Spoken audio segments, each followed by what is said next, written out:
આંગણે આવીને ઊભું પર્વ છે. આંગણે આવીને ઊભું પર્વ છે. આમ પોતિકા ગણો તો સર્વ છે. ને આંગળી એકાદ જો પીછું બને, આંગળી એકાદ જો પીછું બને, કંઠ પણ જો ગાય તો ગંધર્વ છે.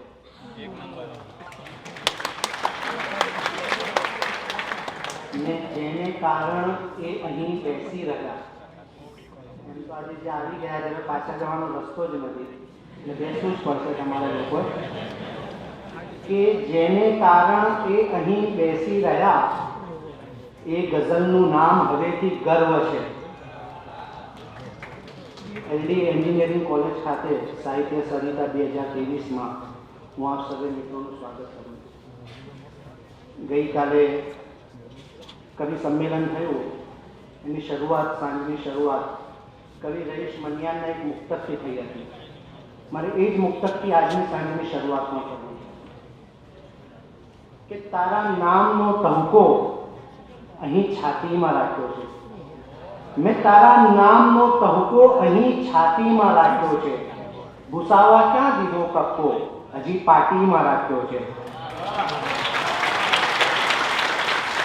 મેં તારા નામનો તહુકો અહીં છાતીમાં રાખ્યો છે.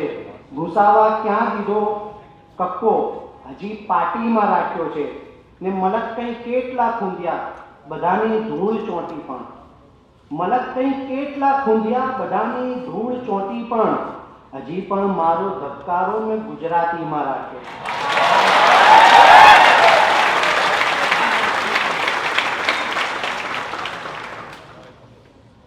અંકિત ત્રિવેદી સામે સંચાલન કરવું બહુ અઘરું છે.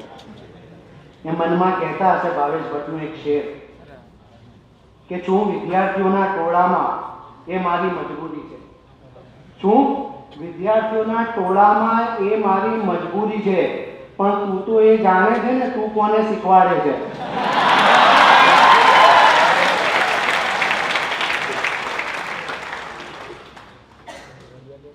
આપણો આજનો વિષય છે ગુજરાતી ભાષા પડે કે નડે. ગઈકાલે કેટલા મિત્રો અહીંયા કવિ સંમેલનમાં હાજર હતા? હિન્દી ઉર્દુ કવિતાનું બહુ મોટું નામ કાલે અહીંયા હાજર હતું. પણ એ કવિએ પઠન કર્યા પછી જ્યારે કવિ ભાવેશ ભટ્ટ પઠન કરવા આવ્યા, આપણને ત્યારે સમજાઈ જવું જોઈએ કે ગુજરાતી પડે કે નડે.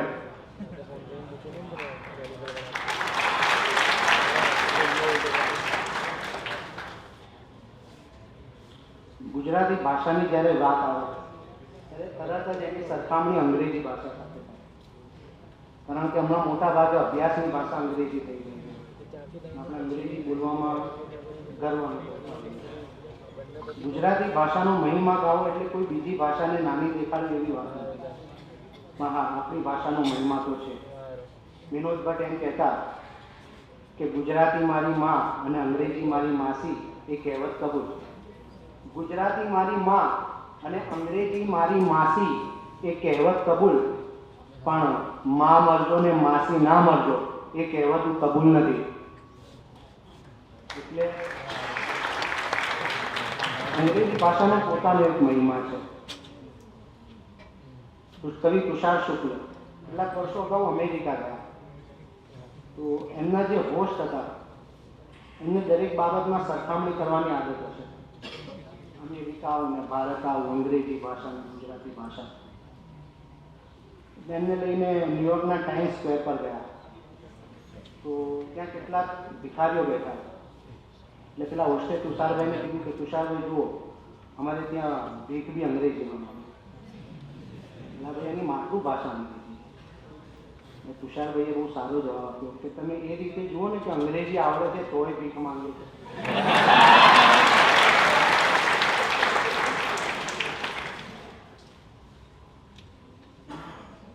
તો આજના આપણા જે 3 મહેમાનો છે એમના સાથે આપણે ચર્ચા માંડીશું.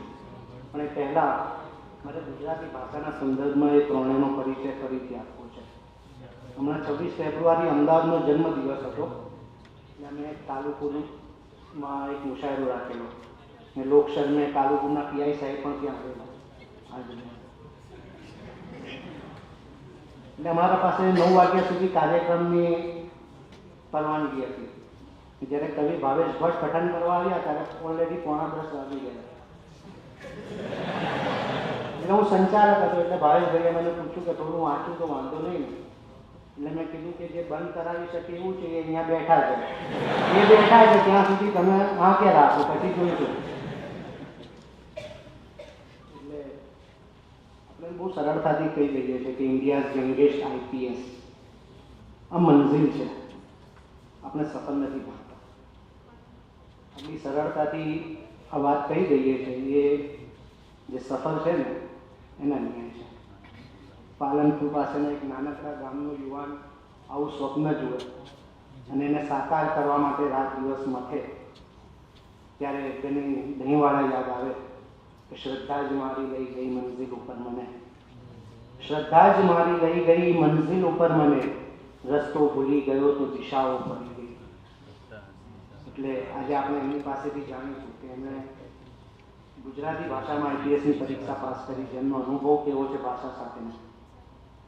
બીજા આપણા સાથે છે કવિ અંકિત ત્રિવેદી. શક્યતાને એ રીતે સાંધો નહીં, શક્યતાને એ રીતે સાંધો નહીં, ઉંબરા પર ઘર તમે બાંધો નહીં, આ ગઝલ છે એની રીતે બોલ છે.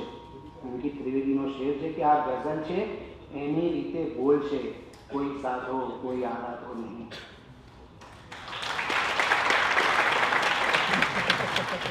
ગુજરાતી કાવ્ય અને સંગીત જગતમાં એક અનિવાર્ય નામ છે અંકિત ત્રિવેદી હમણાં. પણ મારે મેં જે કેટલાક છેલ્લા વર્ષોમાં ગુજરાતી સાહિત્ય ક્ષેત્રે એમને એક પ્રદાન મળ્યું છે કે અંકિત ત્રિવેદી જ્યારથી કાવ્યપાઠ કરતા થયા એના પહેલાં કવિઓ મોટે ભાગે છે ને શર્મા શર્મીમાં કવિતા સંભળાવી આવતા હતા. પ્રોફેશનલિઝમ નહોતું, કોઈ પુરસ્કાર નહોતો મળતો. અંકિત ત્રિવેદીએ ગુજરાતી કવિઓને પુરસ્કાર લેતા કર્યા ને સારો પુરસ્કાર લેતા કર્યા. મને યાદ છે, હું પહેલી વાર વડોદરા કવિતા વાંચવા ગયો હતો, મને 300 રૂપિયા પુરસ્કાર મળ્યો. હું મારા મિત્રને સાથે લઈને ગયેલો, અમારો કુલ ખર્ચો 1000 રૂપિયા કર્યો. મને આશ્ચર્ય હતું કે કવિતા મારે સંભળાવી જાય લોકો મને 300 રૂપિયા શું કામ આપે સામેથી.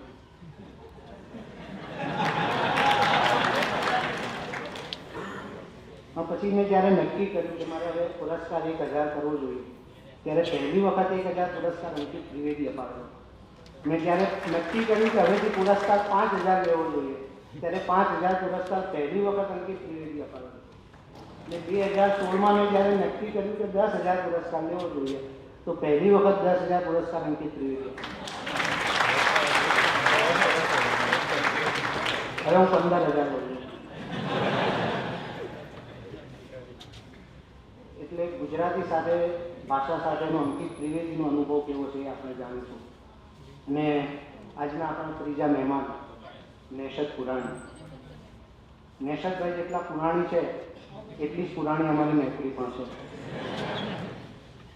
અમે કાલે ફોન પર હું યાદ કરતો હતો, બધું નેશદભાઈ 10 વર્ષ પહેલાં આપણે GLFમાં સાથે હતા ત્યારે તમે હોસ્ટ હતા ને હું પેનલમાં બેઠો હતો.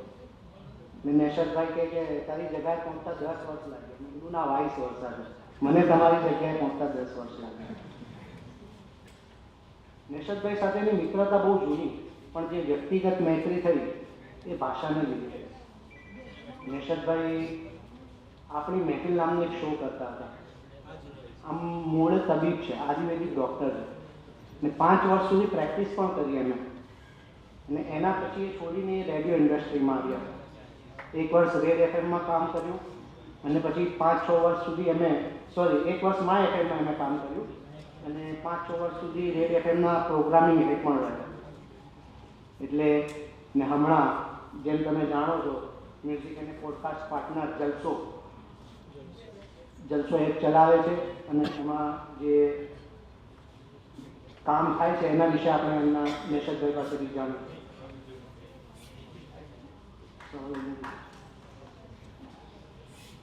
આપણે સૌથી પહેલા વાતની શરૂઆત કરીએ સફીન હસન સાહેબ.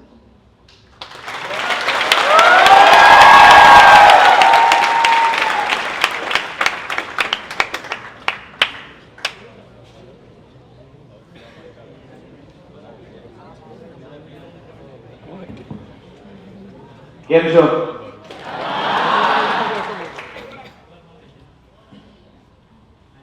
આપ પણ એન્જિનિયરિંગ ફિલ્ડમાંથી આવ્યા છો, બધા જ મોટા ભાગે એન્જિનિયરો જ બેઠા છે.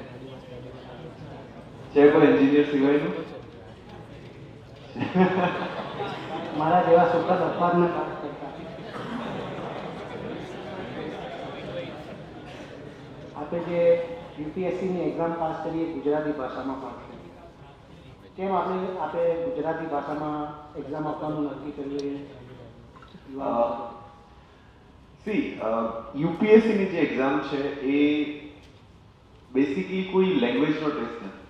First we have to understand, right? એ માત્ર લેંગ્વેજ જે છે એ તમે તમારા વિચારોને એક્સપ્રેસ જે કરો છો એના માટે તમે એક માધ્યમ તરીકે એને યુઝ કરો છો. ઘણા બધા લોકો ઇંગ્લિશ, હિન્દી, ગુજરાતીમાં કન્ફ્યુઝ થતા હોય છે બિકોઝ મેઇન્સનું જે પેપર છે અને મેઇન્સના લગભગ 9 પેપર્સ છે એના આધારે જ ડિસાઇડ થતું હોય છે કે યુપીએસસીમાં તમારો રેન્ક અને તમારી સર્વિસ શું હશે. ઘણા બધા વિદ્યાર્થીઓ જે ગુજરાતમાં રહીને તૈયારી કરે છે એમના માટે સૌથી મોટી દ્વિધા એ આવતી હોય છે કે ગુજરાતી મીડિયમમાં જવાબ લખીએ કે ઇંગ્લિશ મીડિયમમાં લખીએ. પણ મારો સિમ્પલ એ લોકોને જવાબ એક જ હોય છે કે કોઈ ગમતું તમારું હોલિવૂડનું મૂવી તમે જોઈને આવ્યા અને એના પછી તમને તમારો મિત્ર પૂછે કે આમાં સ્ક્રિપ્ટ શું હતી, પ્લોટ શું હતો, ત્યારે આપણે એને જે એક્સપ્લેન કરીએ છીએ એ ગુજરાતીમાં કરતા હોઈએ છીએ, હિન્દીમાં કરતા હોઈએ છીએ, રાઈટ? તો હોલિવૂડની મૂવી જોયા પછી તમે એને ગુજરાતીમાં જો એક્સપ્લેન કરી શકો છો તો કોઈ પણ કન્સેપ્ટ જે છે એને ઇંગ્લિશમાં, હિન્દીમાં કે ગુજરાતીમાં વાંચ્યા પછી તમે અગર એને સમજ્યા છો તો તમે કોઈ પણ ભાષામાં એને એક્સપ્રેસ કરી શકો છો. જો યુપીએસસીને સાહિત્યકારો જોઈતા હોત તો કદાચ લેંગ્વેજનો એક ક્રાઇટેરિયા અલગ રાખ્યો હોત, રાઈટ? પણ એને સાહિત્યકારો નથી જોઈતા, એમને બ્યુરોક્રેટ્સ જોઈએ છે કે જે લોકો કન્સેપ્ટને સારી રીતે સમજી અને યોગ્ય રીતે બીજાને સમજાઈ શકાય એવી ભાષામાં મૂકી શકે. એટલે મારા માટે જ્યારે વિષય એ હતો કે યુપીએસસી ઇંગ્લિશમાં લખવી કે ગુજરાતીમાં લખવી, ત્યારે જે મેજર યુપીએસસીના મેઇન્સના સબ્જેક્ટ છે એમાં જનરલ સ્ટડીઝ છે, એસે છે, એથિક્સ છે અને તમારા ઓપ્શનલ સબ્જેક્ટ છે. જનરલ સ્ટડીઝ એટલે કરંટ અફેર્સ, એ તો તમે જે ભાષામાં વાંચ્યું હોય જે વાંચ્યું હોય એ જ લખવાનું છે. બજેટમાં શું પ્રોવિઝન છે કે ઇકોનોમિક સર્વેમાં શું પ્રોવિઝન છે એ બધા સેમ જ લખવાના છે. એટલે માર્ક્સ કે એટલા ડિફર નથી કરતા. પણ એસે અને એથિક્સ એવી વસ્તુ છે કે જેમાં તમારે તમારી મૌલિકતા પ્રદર્શિત કરવાની છે. તો મારા માટે પ્રશ્ન એક જ હતો કે હું મારા મૌલિક વિચારોને કઈ ભાષામાં સૌથી સારી રીતે લખી શકું છું, અને મારા માટે જવાબ ક્લિયર હતો કે ગુજરાતી ભાષા. એટલે મેં ગુજરાતી ભાષા ચૂઝ કરી અને મેં આખી મેઇન્સ જે યુપીએસસીની છે એ ગુજરાતીમાં લખી છે. સિમિલરલી મેં ઇન્ટરવ્યૂ પાછો ઇંગ્લિશમાં આપ્યો છે. ઇન્ટરવ્યૂ પણ આપણે ગુજરાતીમાં આપી શકીએ છીએ. પણ મને એ ખબર હતી કે સામે જે પેનલિસ્ટ બેઠા છે એ લોકો ટ્રાન્સલેટરની મદદથી જે સમજશે, હું જે બોલીશ ગુજરાતીમાં એ પેલો ટ્રાન્સલેટ કરશે, હું કદાચ 4 વાક્ય બોલીશ, પેલો 2માં પતાવશે. તો એમાં જે સફીન હસનને આ લોકો ઓળખી શકશે એ સાચો વ્યક્તિ નહીં. તો ભલે તૂટ્યું ફૂટ્યું ઇંગ્લિશ કે હિન્દી, પણ હું ઇન્ટરવ્યૂ જે છે ઇંગ્લિશમાં આપીશ અને મેં ઇન્ટરવ્યૂ ઇંગ્લિશમાં આપ્યો. એટલે ભાષા જે છે એ કોઈ એક્સપર્ટીઝની વિષય નથી યુપીએસસી માટે. માત્ર તમે જે સમજ્યા છો એને તમે કેટલું સારી રીતે સામેવાળો સામે એક્સપ્રેસ કરી શકો છો એટલો જ ક્રાઇટેરિયા જોઈને મેં ગુજરાતી ભાષાની અંદર પેપર્સ લખ્યા છે.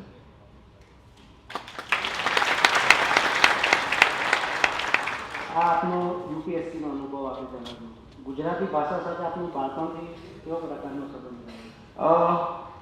સાચું કહું તો મારું જે વાંચન શરૂ થયું ધોરણ 3-4થી જ્યારે મેં લાઇબ્રેરી જોઈન કરેલી એ વખતે પંચતંત્ર, હિતોપદેશ, બકોર પટેલ એ બધું જ ચાલતું હતું. એટલે શરૂઆતનું વાંચન ગુજરાતીમાં રહ્યું. અભ્યાસ મારો ગુજરાતી માધ્યમમાં થયો છે. અને જ્યારે પબ્લિક સ્પીકિંગની વાત આવે, જ્યારે સ્કૂલમાં કે એમાં બોલવાની વાત આવે ત્યારે પણ એ ગુજરાતી ભાષામાં જ ચાલતું હતું. એટલે 1 થી 12 ધોરણની સફર જે છે એ ગુજરાતીમાં રહી. અંગ્રેજી જે છે એ મને એક નાનકડો એવો શોખ હતો કે જ્યાં હું મૂકી શકું ત્યાં અંગ્રેજી વર્ડ મૂકવાનો પ્રયત્ન કરતો. ધોરણ 6 થી જ્યારે અંગ્રેજી વિષય શરૂ થયો ત્યારે બટ ઓબ્વિયસ છે કે એની મજાક પણ ઉડે. આપણે ગુજરાતીમાં એક મેન્ટાલિટી છે કે ભાઈ અગર કોઈ ઇંગ્લિશમાં બોલે છે તો એટીટ્યુડ બતાવવા માટે બોલે છે, રાઈટ? એટલે એ રીતની મજાક ઉડાડવાનું અથવા તો એને પોઈન્ટ આઉટ કરવાનું ચાલતું હતું. પણ again I am telling you the same thing કે ગુજરાતી હોય, અંગ્રેજી હોય, જર્મન હોય કે ફ્રેન્ચ હોય, એ માત્ર ભાષા છે. આપણે ગુજરાતીઓને અંગ્રેજીથી બે પ્રકારની જનરલી મેન્ટાલિટી હોય છે. કાં તો અંગ્રેજીનો ડર હોય છે, કાં તો અંગ્રેજી બોલવાવાળાની ઈર્ષા હોય છે. રાઈટ? અભ્યાસમાં જેને વાત કરી ત્યારે અંગ્રેજીનો ડર આપણને દેખાતો હોય છે. જસ્ટ એક જ વસ્તુ કહીશ કે અગર હું બિંગ ગુજરાતી સ્ટુડન્ટ, ગુજરાતી માધ્યમમાં ભણેલો વ્યક્તિ, ગુજરાતી માધ્યમમાં લખેલી એક્ઝામ અને ઇન્ટરવ્યૂ જે મેં ઇંગ્લિશમાં આપ્યો, અગર એમાં હું ઓલ ઇન્ડિયામાં સેકન્ડ હાઈએસ્ટ આવી શકતો હોઉં, તો કહેવાનો મતલબ એ છે કે એ જે ઇંગ્લિશ છે ઓવર ધ ટાઈમ પ્રેક્ટિસ કરવાના કારણે મને આવડ્યું અને મેં બોલ્યું. પણ હજુ પણ જેમ આપણે કીધું કે ધબકારો મેં ગુજરાતીમાં રાખ્યો છે, તો એ ધબકારો તમારો હંમેશા ગુજરાતીમાં હોવો જોઈએ. બીકોઝ માતૃભાષા અને વિદેશી ભાષા તમને પાંખ આપી શકે, પણ આંખ તો માત્ર ગુજરાતી જ આપી શકે.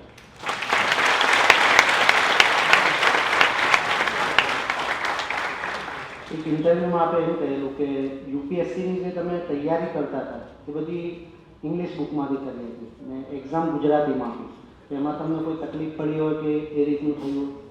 ના, એકથી 12 ધોરણનો અભ્યાસ ગુજરાતી માધ્યમમાં કર્યો હોય એટલે વોકેબ્યુલરીથી આપણે પરિચિત હોઈએ અને શબ્દ ભંડોળથી પરિચિત હોઈએ. ક્યારેક ટેકનિકલ વર્ડ્સ જે છે, જેવા સબ્જેક્ટ જેમ કે જિયોગ્રાફી છે, ઇકોનોમી છે, સાયન્સ એન્ડ ટેકનોલોજી છે, તો એમાં જે ટેકનિકલ વર્ડ્સ છે કદાચ એનું ગુજરાતી આપણને એટ અ ટાઈમ દિમાગમાં ના આવે. તો એના માટે જે ગુજરાતી ન્યૂઝપેપરના એડિટોરિયલ્સ છે એ વાંચ્યા અને 11-12ની જે ગુજરાતી માધ્યમની બુક્સ છે એ વાંચો તો કદાચ એ પણ રિફ્રેશ થઈ જાય. વન્સ અગેન યુપીએસસીમાં અમુક ટેકનિકલ વર્ડ એવા હોય છે, ઇકોલોજી લઈ લઈએ કે સાયન્સ એન્ડ ટેકનોલોજી લઈ લઈએ, કે જેનું ઇંગ્લિશ કદાચ સામેવાળા પરીક્ષકને સમજવું એટલું અઘરું નહીં પડે જેટલું એનું ગુજરાતી સમજવું અઘરું પડે. રાઈટ? એટલે હું મોબાઈલ જ લખવાનો છું અને કમ્પ્યુટર જ લખવાનો છું. પ્રોબ્લેમ શું થાય છે, ઘણા લોકો એવું ટેકનિકલી વિચારવા લાગે છે કે આ પર્ટિક્યુલર વર્ડ છે, ફોર એક્ઝામ્પલ ક્લાઇમેટ ચેન્જ. એ ક્લાઇમેટ ચેન્જનું મારે ગુજરાતી લખવાનું કે એ ઇંગ્લિશમાં જ લખવાનું? તો અગેન તમારે એક જ પ્રશ્ન પૂછવાનો કે સામેવાળાને શું ખબર પડશે? એને ક્લાઇમેટ ચેન્જ જ ખબર પડશે. તો હું ત્યાં ક્લાઇમેટ ચેન્જ જ લખીશ, ત્યાં પછી હું ગુજરાતી ટ્રાન્સલેશન કરવા નહીં બેસું. એટલે અગેન આપણે અનુવાદક નથી બનવાનું, બ્યુરોક્રેટ બનવાનું છે જો તમે યુપીએસસીને ટાર્ગેટ કરતા હો તો. બરાબર છે? હવે હું આપણે જનરલ સેન્સમાં પૂછું કે ગુજરાતી ભાષા ફળે કે નડે? માતૃભાષા હંમેશા ફળે. આપણને એક ક્રેઝ એવો આવ્યો છે અત્યારે કે બધાને ઇંગ્લિશ મીડિયમમાં ભણવું છે. પ્રોબ્લેમ એ થાય કે બાળક અંગ્રેજી મીડિયમમાં મૂક્યા પછી ઘરે આવીને ડાઉટ પૂછે તો મમ્મી પપ્પા એને એક્સપ્લેન કરવા માટે કેપેબલ નથી. એટ ધ સેમ ટાઈમ મારા જેવા વિદ્યાર્થી જેના મમ્મી પપ્પા પણ 11-12 જ ભણેલા છે અને ગુજરાતી જ બોલાય છે ઘરની અંદર, એના માટે જો હું અગર ઇંગ્લિશ આટલું સારી રીતે સમજી શકું છું તો એનો મતલબ મને ગુજરાતી કંઈ નડ્યું તો નથી. રાઈટ? પ્રોબ્લેમ શું છે કે આપણી લેંગ્વેજને શીખવાની જે પ્રોસેસ છે એ રિવર્સ થઈ જાય છે. આપણે બધા, મેં આગળ પણ એકાદ ઇન્ટરવ્યુમાં કીધું છે કે ગુજરાતી કઈ રીતે શીખ્યા? ઘોડિયામાં હતા ત્યારથી ટ્યુશન તો વાંચ્યા નથી. રાઈટ?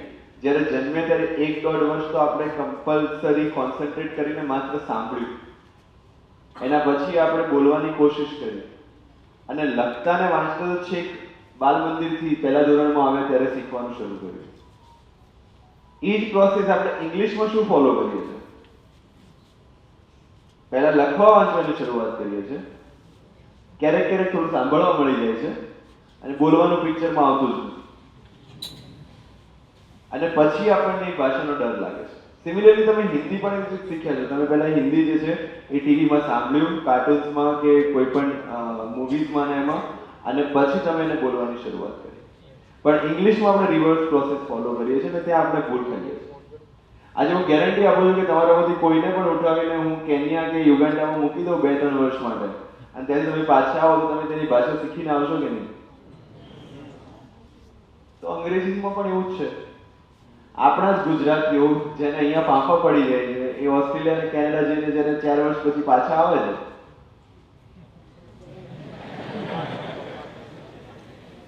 એટલે માતૃભાષા નડવાનો પ્રશ્ન જ નથી. હું તો એ કહું છું કે જે ભાષા હૃદયની ભાષા છે, જે ભાષા મનની ભાષા છે, એ જ ભાષામાં જો આપણો અભ્યાસ થાય તો ચોક્કસથી બીજી ભાષાઓ સમજવી અને બોલવી વધારે ઇઝી થઈ જાય. કારણ કે તમારું રેફરન્સ જે છે એ બહુ સ્ટ્રોંગ બની જાય. હવે તમે ગમે તેટલું ઇંગ્લિશ મીડિયમમાં ભણી લીધું હોય અને ક્યાંક ભૂલથી ભૂલા પડી ગયા સુરેન્દ્રનગર કે વલસાડ સાઈડ, બસ પકડવી છે પણ બસનું પાટિયું વાંચવા નહીં આવડતું, એટલે નડવાનો તો પ્રશ્ન જ નથી. ચોક્કસથી પડવાની જ વાત છે. ગુજરાતીમાં ભણ્યા હશો, ગુજરાતી આવડતું હશે તો ચોક્કસથી બીજી ભાષાઓ પણ ખૂબ સારી રીતે સમજી શકશો, શીખી શકશો અને માતૃભાષામાં ભણ્યાનું ગૌરવ આજે હું જે લઈ શકું છું એ તમામ વ્યક્તિઓ લઈ શકશે.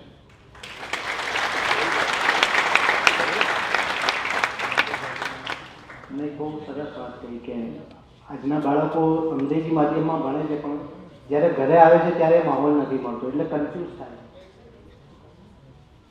વિશ્વની જે 5 મહાસત્તાઓ છે એમાંથી 3ની ભાષા અંગ્રેજી નથી. એટલે અંગ્રેજી પાછળની આપણી દોડ ક્યાંક આંધળી તો નથી. આપણે અંગ્રેજી બોલીએ છીએ પણ સારું બોલતા હોય ને તો કામને ગમે ખરું. બધું આપણું અંગ્રેજી તમને ખબર છે. અંગ્રેજોએ વર્ષો સુધી જે હિન્દી સાથે કર્યું આપણે હવે અંગ્રેજી સાથે કરીએ. એટલે બ્રિટનમાં એક ગુજરાતી કવિ છે રમશંકરની, એમણે ગુજલીસ ગઝલોનો એક આખો સંગ્રહ આપ્યો છે. એક ગઝલ છે એમની કે એક પોએટ એટલે મૂંઝાય છે. આપણું અંગ્રેજી આવું છે, વચ્ચે વચ્ચે આવે કે એક પોએટ એટલે મૂંઝાય છે, ભાષાબાઈ એડ્સથી પીડાય છે.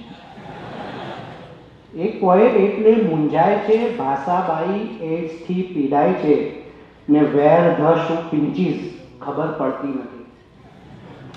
મારા સામે તો કોઈ આટલું ઇંગ્લિશ બોલ દે ને તો હું ક્યાં ગયા કે વેર ધ શુ પિંચીસ ખબર પડતી નથી, મેઇન સ્ટ્રીમમાં પીડા જેવું થાય છે ને એજ 60ની થઈ ખરું, 60 કે એજ 60ની થઈ ગઈ ખરું કિંતુ તું 16 દેખાય છે ને નામ લખું તારું ઇંગ્લિશ માને, નામ લખું તારું ઇંગ્લિશ માને એમાં સ્પેલિંગની ભૂલો થાય છે.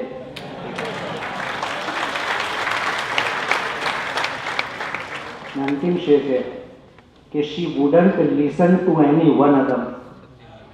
આનો અર્થ શું થાય મને નથી ખબર, મેં યાદ કરી લીધું છે. એવું છે કે કોઈનું સાંભળતી નથી, એવું કંઈ થવું કે she wouldn't listen to anyone અધમ. આ ગઝલને ક્યાં કશું કહેવાય છે.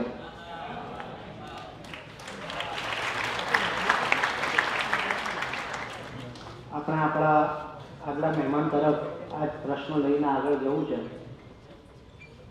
અંકિતભાઈને જ્યારે શહેદા પુરસ્કાર મળ્યો હતો ત્યારે એમણે કહેલું કે લોકલ ટ્રેનમાં ચાલુ ટિકિટ લઈને દરવાજા પાસે બેસીને મુંબઈ જવાનું હોય, રાત્રે સંડાસ પાસે નંબર લાગ્યો હોય અને મુંબઈ ઉતરીને તરત સુગંધ ઉપર કવિતા વાંચવાની.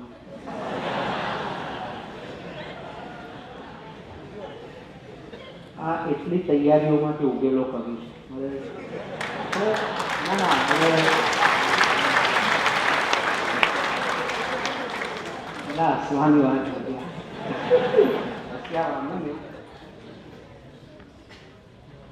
હા અંકિતભાઈ, તમને સીધું એમ પૂછવું છે કે તમને ગુજરાતી ભાષા પડી કે નહીં?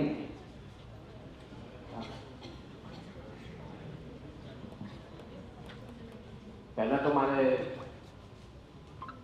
એક વાત કહેવી છે તાહાને કે તાહા, હવે હું સાંભળવાના 15,000 લઉં છું.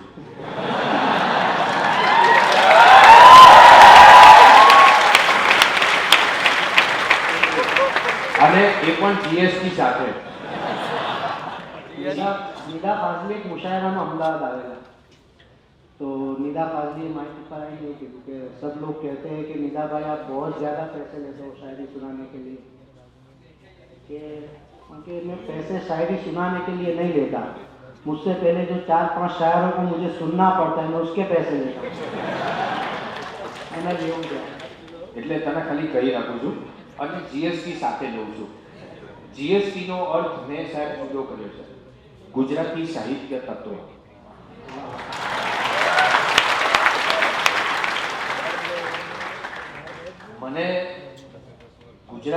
ફળે કે નડે, ભાષા તરીકે પછી જવાબ આપું, પણ ગુજરાતી તરીકે જવાબ આપું કે ગુજરાતી હંમેશા ફળે, અને બહુ વિવેકશીલ અને ધૈર્યવાળી વ્યક્તિઓ છે.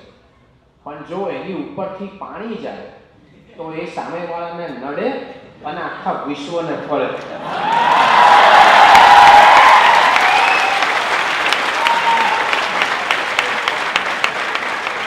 છેલ્લા 24 કલાકમાં આપણે જોયું છે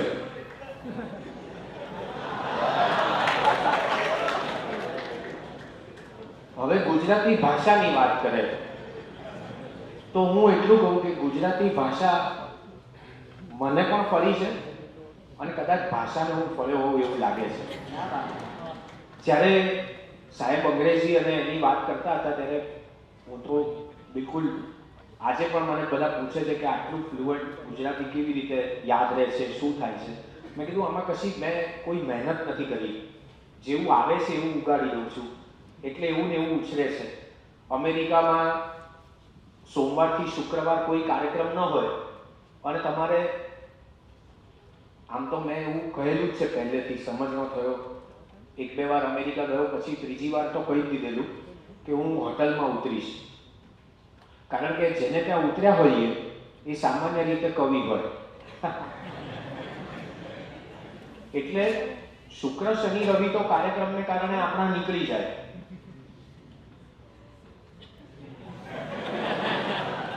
પણ સોમવારથી શુક્રવાર જે બેઠો માર પડે એ બહુ અઘરો પડે સાહેબ.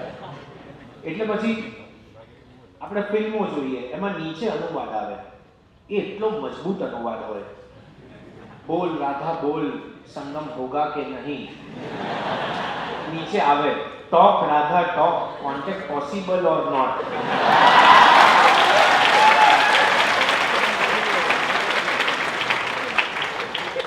કાનમાં ધનુનું ઇન્જેક્શન લેવું પડે એવી પરિસ્થિતિ હોય. એટલે ગુજરાતી મને ફળી છે. અને મને, જોકે સાહેબ બેઠા છે, હું એક ફોર્ચ્યુન માણસ છું કે મને એ ગુજરાતી સાહિત્યની બહુ મજબૂત પેઢી સાથે મંચ શેર કરવાનો માં સરસ્વતીએ મોકો આપ્યો. વિનોદ ભટ્ટ મારા મિત્ર, ફોન એ ફ્રેન્ડ. લગભગ દર 2-3 દિવસે હું એકવાર વાત કરું અને હું એમને આખા નામથી બોલાવું, વિનોદ જશવંતલાલ ભટ્ટ. એટલે એમણે જાહેરમાં પણ કહ્યું હતું કે મને આખા નામથી એક મારા સસરા બોલાવતા હતા અને બીજો અંકિત બોલાવે છે. મેં એમને પૂછ્યું હતું, મેં કીધું યાર હું તમારા દરેક કાર્યક્રમમાં આવું છું, તમે મારા કાર્યક્રમમાં કેમ નથી આવતા? એટલે મને કે એક વાત સમજી લે, તું મારા બેસણામાં આવે એનો મતલબ એવો નહીં કે મારે તારા બેસણામાં આવવું. એમના અને મારા એક કોમન ફ્રેન્ડ હતા, હજુ છે, એટલે નામ નથી આપતો. એકવાર કવિ સંમેલનમાં એ આવ્યા હતા, વિનોદ ભટ્ટની સાથે સાંભળવા. એ રોમાં બેઠા હતા. કવિ સંમેલનમાં બધા જ હતા, સિકાંશુ, યશસ્ચંદ્ર, રમેશ પારેખ, અનિલ જોશી, મનોજ ખંડેરિયા, બધા બેઠા હતા. હું સંચાલન કરું. એ ભાઈ કવિ બોલે એ પહેલા એમની કવિતાઓ બોલે. મને બહુ આશ્ચર્ય થાય કે આ તો ગજબ માણસ છે, વિનોદ ભટ્ટની જોડે બેઠા છે અને સિકાંશુ યશસ્ચંદ્રની કવિતા યાદ છે, બહુ સાહિત્યિક લાગે છે. પછી મુશાયરો પૂરો થયો કવિ સંમેલન, એટલે વિનોદ ભટ્ટે કહ્યું કે આ ઓળખ, આ જાણવા જેવા વ્યક્તિ છે. એમણે નામ આપ્યું આ તે, પછી કે એ ઇન્સ્પેક્ટર છે. મેં કીધું વાહ. પછી એમણે ફરી પાછી કવિતાઓ સંભળાવી શરૂ કરી. એટલે મેં કીધું સાહેબ તમે પોલીસમાં અને આ કવિતાઓ યાદ રહે છે, બહુ ગજબ, મને તો આનંદ થઈ ગયો. મને કે આમાં એવું નથી સાહેબ, તમે સમજો કે ગુનેગાર હોય એને 2-4-5 વાર પૂછીએ, પછી ગુનો કબૂલે નહીં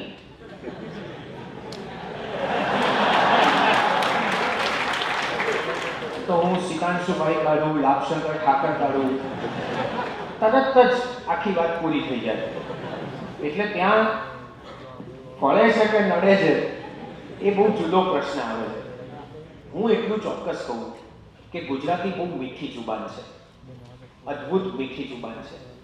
આપણે ત્યાં તકલીફ એ થાય છે કે ગુજરાતીને આપણે પ્રેમ કરીએ છીએ પણ ખાનગીમાં. અંગ્રેજીમાં આપણે સાહેબે કીધું એમ રોફ જમાવો છે દીવાનગીમાં, અને ગુજરાતી તરીકે આપણી લાક્ષણિકતા એ છે કે સામેવાળો ગુજરાતી હોય છતાં પણ એની જોડે આપણે અંગ્રેજીમાં વાત કરીશું. હું એટલું જ કહું છું કે આ ભાષા ફળે એમ છે, આ ભાષા મને તો ફળી જ છે, હું 100% માનું છું. અને મને આ ભાષા અને આપણા ગુજરાતીઓ માટે પુષ્કળ માન છે. ગુજરાતીની એક ખાનગી લાક્ષણિકતા તમને કહી દઉં, એ મોબાઈલ ગમે તેટલો મોંઘો ખરીદે પણ ટફન ગ્લાસ તો લારીવાળા પાસેથી જ ખરીદે.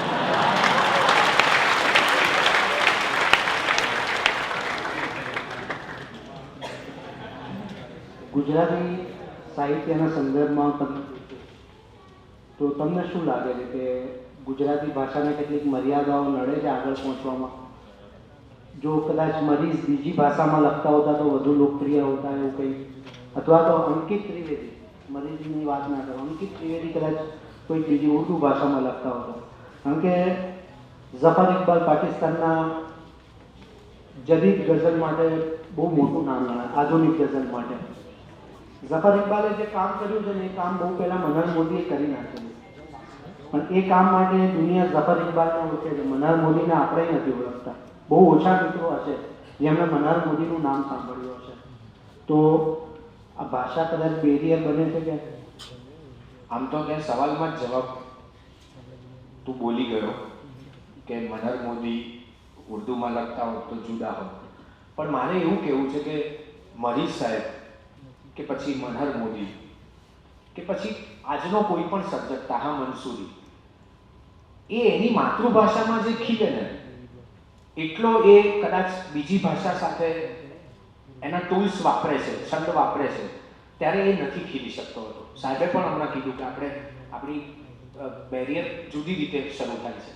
પહેલાં તો એક વાત સમજવી જોઈએ કે આપણે જન્મીએ છીએ એના થોડાક મહિનાઓમાં આપણને વિચાર મળે છે, કારણ કે આપણે જોઈએ છીએ.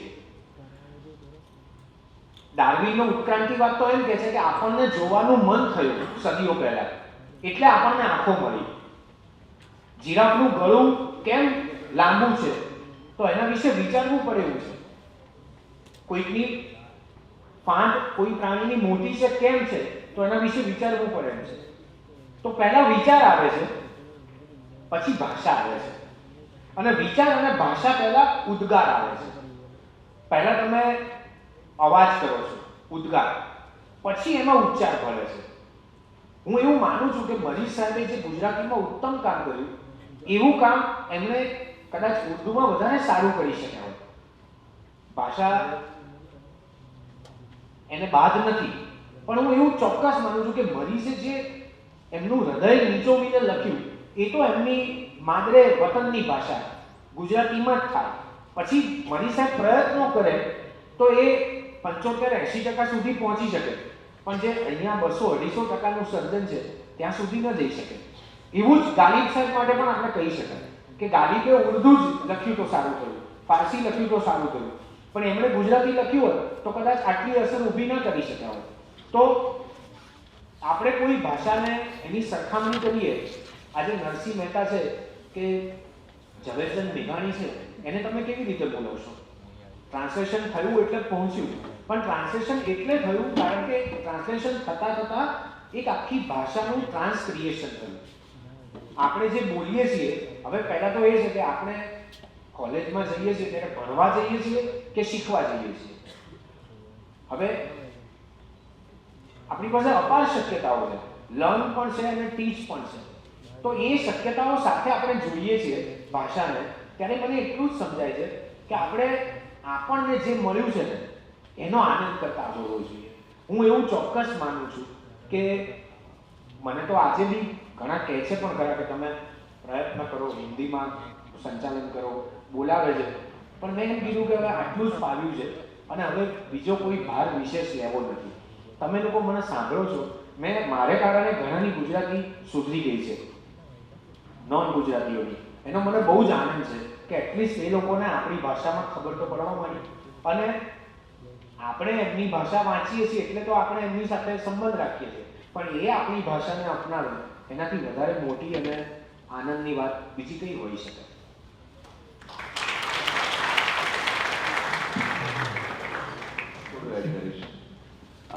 સાહિત્ય જે છે એની ઉત્કૃષ્ટતા એ હંમેશા એ કેટલું ઊંચે પહોંચે છે એના કરતાં કેટલું લાંબુ જીવે છે ને એમાં વધારે છે. રામાયણ કે મહાભારત કે નરસિંહ મહેતા કે મીરા આ બધા કેવા સાહિત્યકારો હતા અને કેટલી ભાષામાં પ્રવીણ હતા એ આપણને નથી ખબર, પણ એ આજની સમયે પણ જો શાશ્વત હોય તો એના મતલબ કે એની અંદર જે ઘૂંટાયું છે એ કંઈક વિશિષ્ટ છે.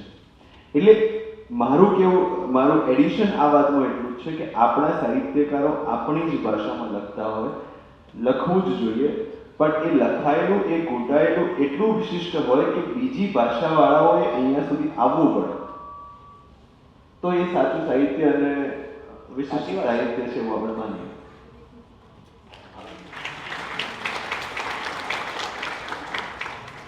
કે ભાઈ મોટા ભાગે બધા વિદ્યાર્થીઓ બેઠા છે, તો એમને કોઈ સંદેશ તમે આપવા માંગતા હોય ગુજરાતી ભાષાના? સંદેશ તો નથી આપવો તાહા, કારણ કે મને પણ કોઈ સલાહ આપે એ ગમતું નથી. પણ મને ગુજરાતીઓ ગમે છે અને ગુજરાતી ગમે છે.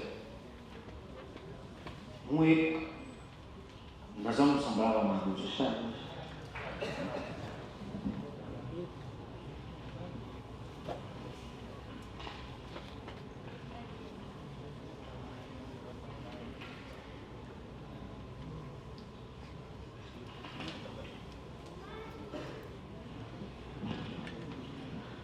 આ નઝમ તમે બધાએ સાંભળી છે, સંભળાવું ને?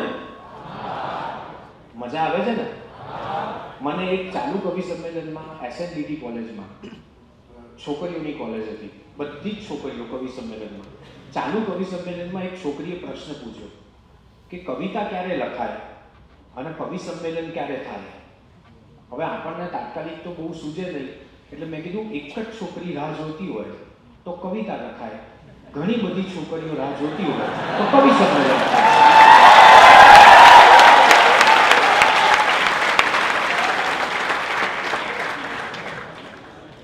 એટલે આ નઝમ તમને બધાને ખબર છે. શાંત ઝરૂખે વાટ નિરખતી, રૂપની રાણી જોઈ હતી, મેં એક શહેજાદી જોઈ હતી. અસીમ રાંદેરી સાહેબની આ નઝમ છે. નઝમ એટલે ગઝલનું એક લાંબુ ફોર્મ, ગીતનું ફોર્મ. મેં જરા એને આજના સંદર્ભે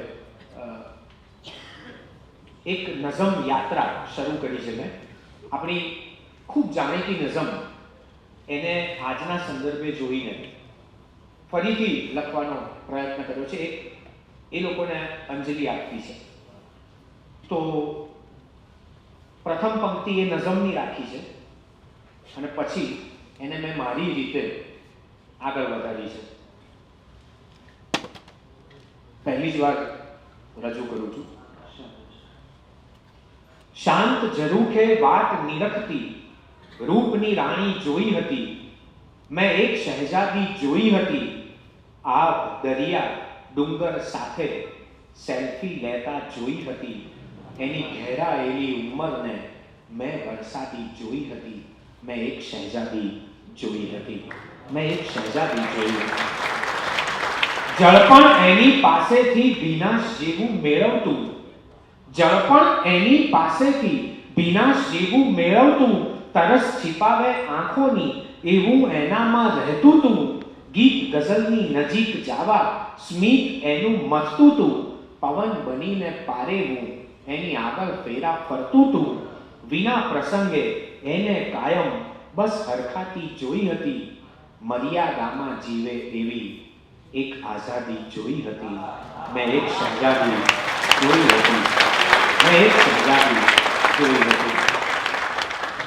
જોતો જ રહ્યો બસ હું એને, પણ નામ ન એનું પૂછ્યું તું, એના જેવું મારા ગાલે ખંજર એક જ ખૂટ્યું તું, દરિયો ઉછળે પૂનમ ટાણે એવું અંદર ઉછળ્યું તું, મારા ઘરનું સરનામું એને જોતા ભૂલું પડતું તું, કુદરત એની આગળ જાણે પાણી ભરતી જોઈ હતી, સૌની સાથે હતી છતાંય સીધી સાદી જોઈ હતી, મેં એક શહેજાદી જોઈ હતી.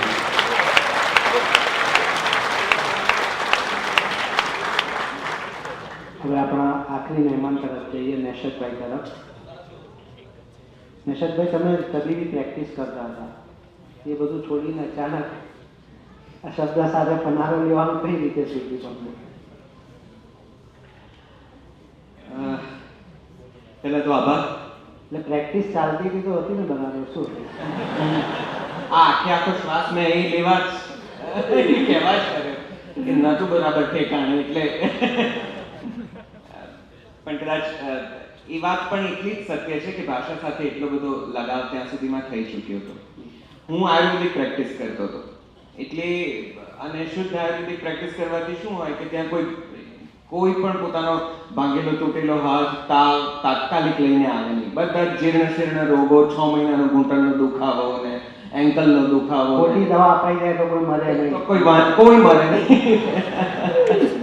લગભગ એ લોકોની તૈયારી હોય કે 1 કલાક 2 કલાકે જો વેઇટિંગમાં બેસવું પડે તો બેસવા જવું છે, કોઈને એવી તકલીફ હોય નહીં. એ દરમિયાન આયુર્વેદના પ્રેક્ટિસ કરવાની સાથે સાથે હું થિયેટર કરતો હતો, અને એ જે સમય મળતો હતો સવારથી સાંજના કન્સલ્ટિંગમાં, કારણ કે મેં કીધું કે કોઈ ઇમરજન્સી કંઈ હોય નહીં, ત્યારે હું ઘણું બધું વાંચતો હતો. એટલે નવલકથાઓ, કવિતાઓ, થિયેટરની ઘણી બધી પુસ્તકો, કિતાબો, ઉર્દુ સાહિત્ય, ઘણું બધું. એ વાંચવાના લગાવમાં ભાષા ખેલતી ગઈ. અને આમ કેવું છે, આપણે ત્યાં તમે જુઓ ને તારા તો ગુજરાતીમાં સારા માર્ક લાવવા કે ગુજરાતીમાં સારું પ્રદર્શન કરવું એ ક્યારેય આપણા પરિવારોમાં બહુ પોંખાયું નથી. આપણે અત્યારે પણ બોર્ડની એક્ઝામ્સ ચાલે છે ત્યારે આપણને ચિંતા એ જ છે કે સાયન્સનું પેપર કેવું ગયું. હવે સોમવારે આવતીકાલે ગુજરાતીનું પેપર છે તો હા, તો હવે ગુજરાતી છે ને, હવે તો 2 દિવસ રજા છે, તું તારી પિક્ચર જોઈને તું તારી મસ્તી કરી લે. આપણને ગુજરાતીમાં સારા માર્ક્સ લાવનાર વિદ્યાર્થી પ્રત્યે બહુ પ્રીતિ નથી, આપણે એને પોંખવાનું ભૂલી ગયા છે, અને એટલે કદાચ આ ચર્ચા ઉપર અહીંયા સુધી આવવું પડ્યું છે. પણ એ તકલીફ મારા સમયમાં પણ હતી, આજે પણ છે. ગુજરાતીમાં બહુ સારા માર્ક્સ આવતા હતા. તે વખતે પણ કવિકાંતની કવિતામાં રસ પડતો હતો, ને લોહીની સગાઈમાં રસ પડતો હતો, ઈશ્વર પેટલીકરની વાર્તામાં રસ પડતો હતો, ધૂમકેતુ સાહેબની વાર્તામાં રસ પડતો હતો. પણ આ બધું કહેવું કોને? આ સંભળાવવું કોને? આ ભાષા પ્રત્યે લગાવ છે એવું બોલવાનું તો આ સમાજ ક્યારેય એવી તક આપી જ નથી કે તમને ભાષા સારી આવડે છે એનું તમે ગૌરવ લઈ શકો. એટલે ક્લિનિકના સમયમાં થોડું ઘણું કંઈક લખ્યું, ને પછી થિયેટર કર્યું શરૂઆત કરીને, એમાં કંઈક લખવા કરવાનું બન્યું, અને ત્યાં કેટલાક એવા વ્યક્તિત્વનો પરિચય થયો કે જેમણે ભાષા પોંખી, જેમની સાથે રહીને ભાષા થોડીક વિકસી, નવા શબ્દો ઉમેરાયા, નવી રીતે બોલતા શીખાયું. હસમુખ બારાડી એમાંના એક, તુષારભાઈ એમાંના એક, અને એ વખતે અંકિતભાઈ બેઠા છે એટલે કહું છું એવું નથી, પણ અંકિતભાઈના કાર્યક્રમો પણ ધૂમ ચાલતા, અને અમે ઓડિયન્સમાં બેસતા, અને એમને સાંભળીને એમ થતું કે હવે ચાલે છે, નથી ચાલતા.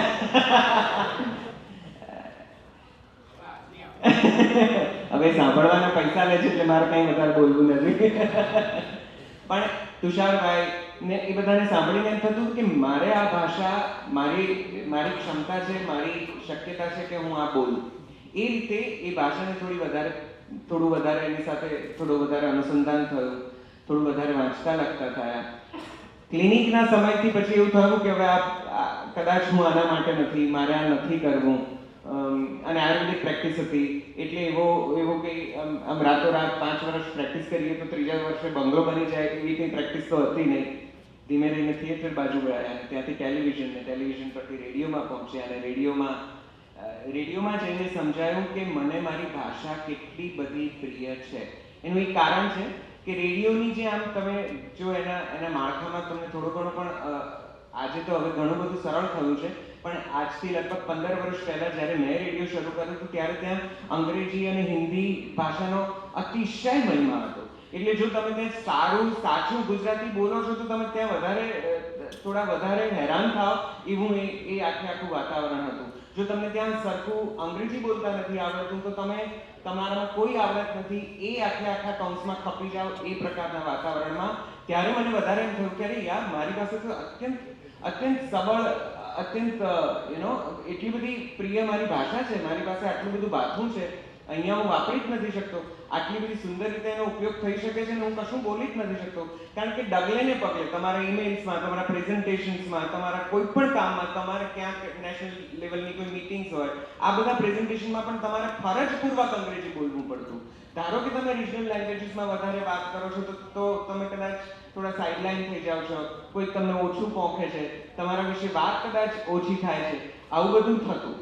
ત્યારે રેડિયોમાં જઈને થોડું વધારે સમજાયું કે ના, મારું કદાચ કોઈ સબળ વ્યક્તિત્વ હોય તો મારી ભાષા છે અને મારી ભાષા પ્રત્યેનો પ્રેમ છે, જે મને કદાચ આ બધાથી છૂટા પાડે છે. પછી કેટલોક સમય એવો આવ્યો રેડિયોમાં કે રિજનલ લેંગ્વેજીસનો અને રિજનલ કોન્ટેન્ટનો મહિમા વધ્યો ધીમે ધીમે આખા દેશમાં. જે અત્યારે હું ઘણી વખત કેટલાક યુવાનોને એવું કહેતો હોઉં છું કે Gujarati is the new English. આ અત્યારે શીખી લેવાની ને સમજી લેવાની જરૂર છે, કારણ કે આપણી ઇંગ્લિશ પ્રત્યેની ઘેલછા એટલી બધી વધીને આગળ વધી ગઈ છે.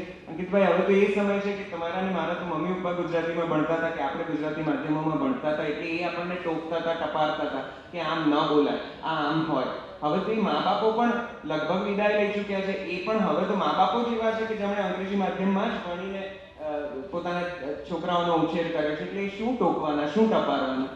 એટલે આ તું જે પૂછે છે સવાલનો જવાબ તો કંઈક બહુ જુદી જુદી જગ્યાએથી નીકળશે, પણ મને એવું લાગે છે કે ભાષા મને બોલાવતી હતી એટલે થિયેટરનું કે મારા દવાખાનાનું જે 180 સ્ક્વેર ફીટની જગ્યાથી ઓછી પડી ને ત્યાંથી બહાર નીકળવું પડ્યું. નહીંતર આ જરા અઘરું હતું, પણ થઈ ગયું એવું લાગે છે અત્યારે મને.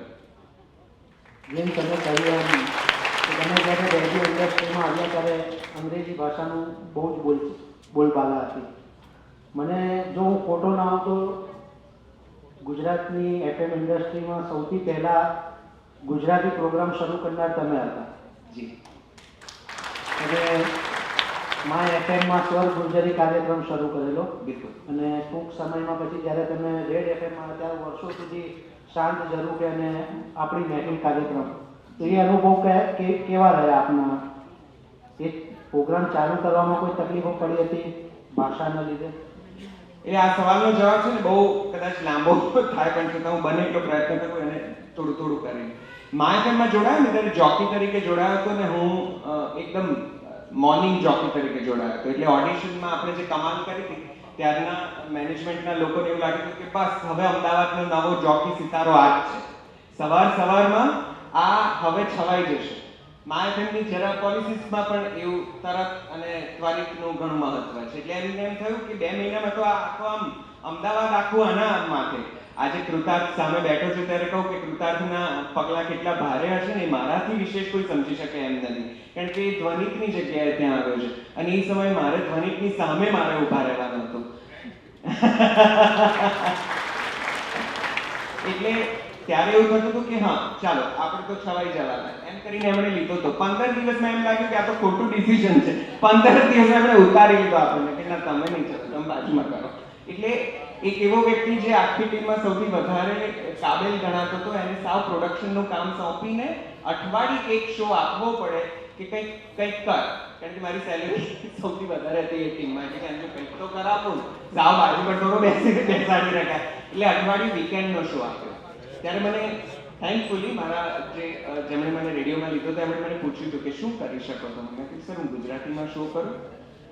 અને એ કહેતા પણ મેં આમ ખાસો ફફડાટ અનુભવ્યો હતો, કારણ કે નેશનલ લેવલના FM સ્ટેશન પર ગુજરાતી કાર્યક્રમ ગુજરાતી ભાષામાં ગુજરાતી ગીતોનો શક્ય જ નહોતું. પણ એમણે કે હા ચલ ને કર ને, હવે આ શું ઉખાડી લેવાના છે, એવી રીતે એમણે મને પરવાનગી આપી હતી અને એ રીતે શરૂ થયો હતો સ્વર ગુર્જરી. સ્વર ગુર્જરી રોજ દર રવિવારે લગભગ સવારે 11 થી 2 આવતો ને ખાસો લોકોને પ્રિય થયો હતો. ને હું જે ભાષા સાથે ગુજરાતી ગીતો પ્રસ્તુત કરતો તો એ FM માટે સાવ નવી જ વિધા હતી. એફએમમાં ક્યારે રેડિયો ઉપર આ રીતે વાત ક્યારે કોઈને કરતા કોઈએ સાંભળ્યા નતા. એટલે મજા એ વાતની હતી કે લોકોને એમ થયું કે આ તો આપણી ભાષામાં બોલે છે. એ ત્યાંથી પછી જ્યારે માય એફએમ છૂટવાનું થયું ત્યારે ત્યાંથી પછી ગઝલનો કાર્યક્રમ શરૂ કર્યો હતો શનિવારે, અને એમાં પણ એ સિન્ડિકેટેડ શો હતો, રેકોર્ડેડ શો હતો. અંકિતભાઈ, એટલે થતું એવું કે શનિવારે હું કરીને નીકળી જાઉં અને મને 6 મહિના સુધી મારી ટીમના લોકોએ પણ નહોતો સાંભળ્યો કે હા કુછ તો કરતા હે, કારણ કે પ્રોગ્રામિંગ હેડ હતો એટલે કંઈ બહુ બોલાય એવું હતું નહીં. એટલે કે હા પ્રોગ્રામિંગ હેડ હે, આપની પોઝિશન હે, કુછ ને કુછ કરતા રહેતા. આવી રીતે એ લોકોએ આખી વાતને ટ્રીટ કરી હતી. લગભગ 6 મહિના સુધી હું ને મારી પત્ની દર શનિવારે જે રાત્રે આંટો મારવા નીકળતા ને અમે સાંભળતા કે કોઈ કંઈ ભૂલતો નથી કરીને, સ્કેડ્યુલિંગમાં પ્લેસમેન્ટમાં લોચાતો નથી ને, પાછળની ગઝલ ખોટી તો નથી નાખીને. પણ થયું એવું કે રેડિયોમાં પેલા જે 10-15 ગીતો સતત વાગ્યા કરે ગઝલ શોમાં, એ છેવટે પૂરા થયા અને મારી વાતો જરા વધારે જુદી જુદી રીતે શરૂ થઈ. એ 6 મહિના પછી એવું થયું કે અમદાવાદના ક્લાસ અને માસ બંને માટે અદ્ભુત રીતે મને રિસ્પોન્સ આવવા માંડ્યા. ખૂબ બધા કવિઓ, ખૂબ બધા ઉભરતા કવિઓ, પ્રસ્થાપિત કલાકારો બધા આ શો સાંભળતા થયા. રેડિયો સ્ટેશન્સ પર મેલ્સ આવ્યા, કોલ્સ આવ્યા. એના અનુભવો તો બહુ જોરદાર છે. કેટલાક એવા અનુભવો પણ છે કે વડોદરાના સિંધરોડથી કોઈ મોબાઈલ ઉપર આ કાર્યક્રમ ચાલુ કરતો, કારણ કે 3 શહેરોમાં પ્રસ્તુત થતો, અને ન્યુયોર્કમાં એમનો ફ્રેન્ડ 3 કલાક બેસીને આ આખો કાર્યક્રમ લાઈવ સાંભળતા.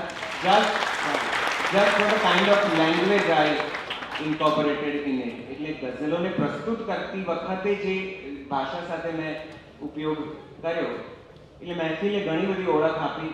મને લાગે છે કે એ વાત ત્યાંથી રેડિયો ઉપર ચાલુ થઈ છે કે હા, આપણી ભાષામાં બોલાય, ગુજરાતી ભાષામાં બોલાય, અને ગુજરાતી ભાષામાં આટલી સારી રીતે રેડિયોના માધ્યમને કે સો કોલ્ડ પોપ્યુલર કમર્શિયલ એન્ટરટેનમેન્ટ મીડિયાના માધ્યમ પરથી તમે તમારી ભાષાને આટલી રીતે રજૂ કરી શકો. નરસદભાઈને આગળ સવાલ પૂછો એના પહેલાં ઓર્ગેનાઇઝર મિત્રોમાં બી મેસેજ આવ્યો છે જી, કે મારે ને અંકિતભાઈએ કવિતા રજૂ કરવી, વાહ, મિત્રોને મજા થોડી આવે એવી. તો મજા તો તમારે કરાવી પડશે. પણ જ્યારે બે ભાષાની વાત ચાલે છે, અંગ્રેજી અને ગુજરાતીની સરખામણી, ને આપણી અંગ્રેજીમાં ગુજરાતી શબ્દો આવે ને ગુજરાતીમાં અંગ્રેજી શબ્દો આવે, મારે એક ગઝલ વાંચવી છે. સૌથી પહેલાં પ્રેમ પત્રો લખવામાં આવતા, કબૂતરના પગે ચિઠ્ઠી બાંધીને મોકલવામાં આવતા. એ ટેલિફોનનો જમાનો આવે, હવે સ્માર્ટફોન. આખી વાતને ઉર્દૂનો કવિ કઈ રીતે લખે છે कि हर फैसले होते नहीं सिक्के उछाल कर, हर फैसले होते नहीं सिक्के उछाल कर, ये दिल के मामले हैं जरा देखभाल कर. और मोबाइलों के दौर के आशिक को क्या पता, તમને બધાને કહેજે કે હું તો ટેલિફોન વાળો છું. मोबाइलों के दौर के आशिक को क्या पता, रखते थे कैसे खत में कलेजा निकाल कर.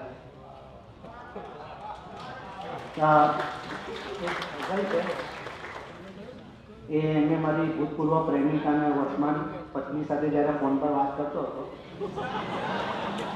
ત્યારે આ હઝલ મેં ચાલુ ફોનમાં લખ્યો કે પ્રણયની કહાની ઘણી ફોન પર છે, પ્રણયની કહાની ઘણી ફોન પર છે, હવે રાજા રાણી સભી ફોન પર છે, ને કહાની સતત આગે વધતી रहेगी, कहानी सतत आगे बढ़ती रहेगी, हमारी मोहब्बत घड़ी फोन पर છે. न हाथों में मेहंदी न बालों में गजरा, न हाथों में मेहंदी न बालों में गजरा, हमारी आ बेगम सजी फोन पर છે.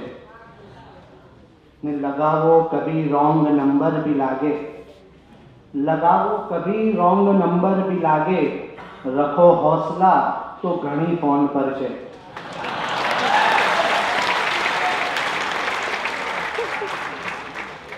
लगावो कभी रॉन्ग नंबर भी लागे, रखो हौसला तो घनी फोन पर છે. मिले रूबरू तो बतावी दऊं मैं, मिले रूबरू तो बतावी दऊं मैं, खाली भाव खाती बड़ी फोन पर છે. ने मैंने भी 2-4 ऑप्शन रखे हैं, मैंने भी 2-4 ऑप्शन रखे हैं, एक काड़ी अलग आ भूरी फोन पर છે. कि मैंने भी 2-4 ऑप्शन रखे हैं, एक काड़ी अलग आ भूरी फोन पर છે. ने આજના યુવાનોનો શેર છે કે वो પરણેલા લોકો भी શરમાઈ જાય, वो પરણેલા લોકો भी શરમાઈ જાય, हमें ऐसी बातें जनी फोन पर છે. वो પરણેલા લોકો भी शर्माई जाए, हमें ऐसी बातें जनी फोन पर છે. कि मैंने भी गलगलिया मैसेज कीधा, कि मैंने भी गलगलिया मैसेज कीधा, उसने भी चुटली खणी फोन पर છે.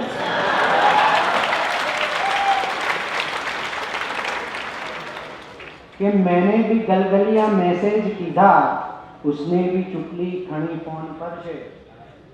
नजर में नजर को मिला के न जोवे, નજર में નજર को मिला के न જોવે એ જુઠ્ઠીની બધી ટણી ફોન પર છે.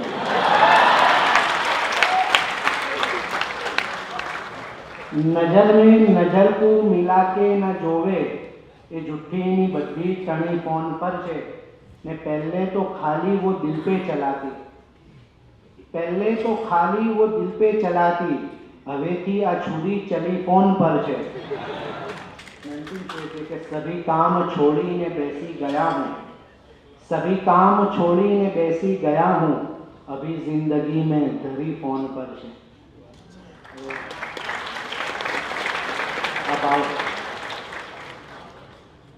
ના ત્યાંથી હા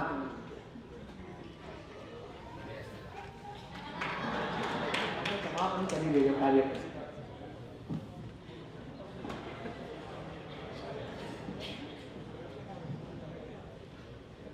મને એવું લાગ્યું કે અહીંયાથી સારી દાદ મળે છે. મને આજે જેને વોટ્સઅપ કર્યો હમણાં કે અંકિતભાઈ આજે કેમ જીન્સમાં? મેં કીધું મારે જીન્સમાં કવિતા છે.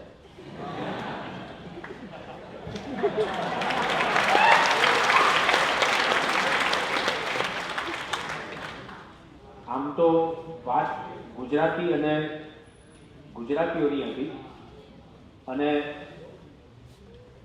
ગુજરાતી તો મને પુષ્કળ ગમે છે. એટલા બધા ગમે છે ગુજરાતીઓ કે શું કહું હવે. કેટલાક લોકો મળે ને સાહેબ તો એટલા પ્રેમથી મળે કે અંકિતભાઈ તમને બહુ જ સાંભળીએ છીએ, ઇન્સ્ટાગ્રામ પર ફોલો કરીએ છીએ, યુટ્યુબ પર સબસ્ક્રાઈબ કર્યા છે, ફેસબુક પર તમારી કમેન્ટ્સ જોઈએ છે, એટલું બધું બોલે આપણી સામે અને પછી ધીરે રહીને આપણને કહે કે બહુ નાની ઉંમરે કવિ થઈ ગયેલા નહીં. સાલું મારી હાજરીમાં જ મારા બેસણામાં આવ્યા હોય એવી અનુભૂતિ થાય. ખબર જ ના પડે કે ભૂત કોણ છે ને અદ્ભુત કોણ છે.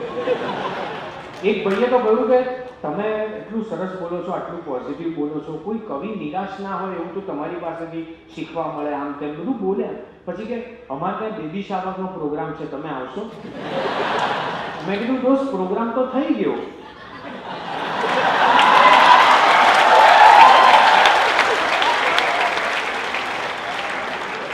હું જે બોલું છું એ તમે સમજો, તમે જે સમજ્યા છો એ હું નથી બોલ્યો.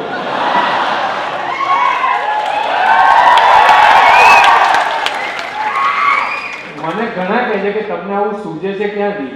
મેં કીધું આમાં અમે સૂજી જઈએ છીએ. જો આ મજા છે ગુજરાતી ભાષાની, અહીંયા ક્યાંય બહુ દૂર જવાની જરૂર. હવે આ હું અંગ્રેજીમાં કેવી રીતે લાવું મને સમજાવો. આ કેવી રીતે આવે? હું ગમે તેટલો પ્રયત્ન કરું. હવે ગુજરાતી ભાષામાં બહુ સામાન્ય વાત છે, બે મિત્રો વાત, એક જ ભાષાના એક જ શબ્દના કેટલા બધા અર્થ થાય, એ ગુજરાતી ભાષાનો કમાલ છે. બે મિત્રો વાત કરતા હતા, એમાં એક મિત્રએ કહ્યું કે મારી પત્ની તો દેવી છે, બીજાએ કહ્યું મારે દેવી છે.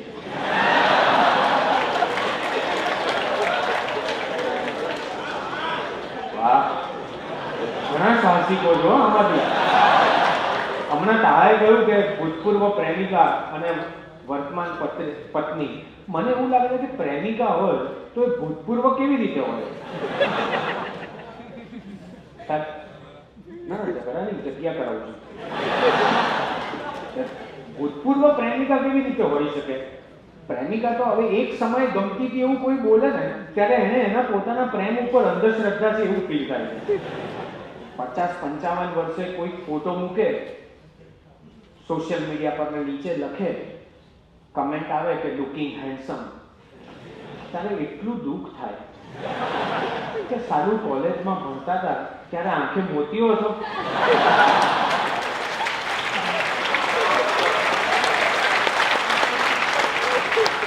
હવે આ મજા ગુજરાતીમાં છે એવું કેવી રીતે સમજાવું કે અંગ્રેજીમાં નથી? પણ સાહેબે કીધું એમાં એક વાત મારે ઉમેરવી છે. તમે બધા સાહિત્ય સરિતામાં આવ્યા છો, એક વાર ખૂબ જોરદાર કાર્યો આ સાહિત્ય સરિતાના તમામ મિત્રો માટે હોવી જોઈએ. મને આ નામ એટલે ગમે છે કે સાહિત્ય સાથે એને સરિતાને જોડી છે. નદી છે ને ક્યારેય જૂની થતી જ નથી, કારણ કે રહેતી રહે છે. નદી જો જૂની થઈ જાય ને તો એ ઘાટ બની જાય. ઘાટ જૂનો હોઈ શકે, પ્રવાહ જૂનો ન હોય. એ તો સતત વર્તમાનમાં વહેતો રહેવો જોઈએ. આ બધા મિત્રો આજે પહેલી વાર એવું છે કે બધા આમ અમે લોકો આમ સામાન્ય જન જેવા લાગીએ છીએ અને એ લોકો કવિઓ જેવા લાગે છે. એટલે એકવાર ખૂબ જોરદાર તાળીઓ આ બધા મિત્રો માટે હોવી જોઈએ. અને મારે આ ગુજરાતીના સંદર્ભે એક જ વાત કહેવી છે કે તમે ગુજરાતી બોલો, ગુજરાતી લખો, બધું બરાબર, પણ અપડેટ રહેજો. અંગ્રેજી ભાષામાં જે સાહિત્ય છે, જે સાહિત્ય હિન્દી ઉર્દુમાં છે, અથવા જે અનુવાદો થયા છે, અનુવાદો આપણે ત્યાં પહોંચ્યા છે, અપડેટ રહેવું જોઈએ. કોઈ પણ, હું સાહિત્યના સંદર્ભે કહું છું, પણ હું સાહિત્યની સાથે બધું વાંચું છું. હું એટલો બધો વાચક છું કે શરદીની દવા જોડે જોડે કાગળ આવ્યું હોય તો પહેલા એ વાંચું કે આનાથી શરદી જ મટે છે ને, બીજી કોઈ વર્ધી નથી મળતી ને. તો મને વાંચવું ગમે છે અને એ વાંચવું જોઈએ એવું હું માનું છું. અમેરિકામાં મને એક બહેને પૂછેલું, હું સંચાલન કરતો હતો ત્યારે, મને કે તમે આ વચ્ચે વચ્ચે બોલો છો એની પેનડ્રાઈવ મળે? મેં કીધું હવેથી ધ્યાન રાખીશ. પછી એમણે જે શબ્દ કીધો ને, મને કે તમને સાંભળવાની મજા આવે છે, તમને સાંભળીને હું ભરાવદાર થઈ ગઈ છું.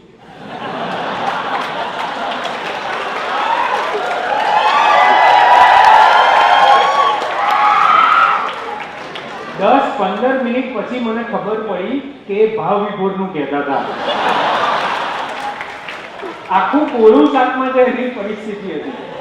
તો આ મજા છે ગુજરાતી ભાષાની. ગુજરાતી મને કોઈ પૂછે છે ને કે સાચો ગુજરાતી કોણ, તો એને હું એટલું જ કહું છું કે થાક ન લાગે છતાંય આરામ કરી શકે એ ગુજરાતી. બહારગામ 7-8 દિવસ થાક ઉતારવા માટે જાય અને ઘેર આવીને 7-8 દિવસ એનો થાક ઉતારે, એ આપણી પ્રજા છે. એને ઘરમાં હોટલનું અને હોટલમાં ઘર જેવું જોઈએ છે. પરિણામે બાવાના બેય બગડે છે. ઘેર જામતું નથી. તમને તેડીને ઘરે લઈ જવું એવું મન થાય છે.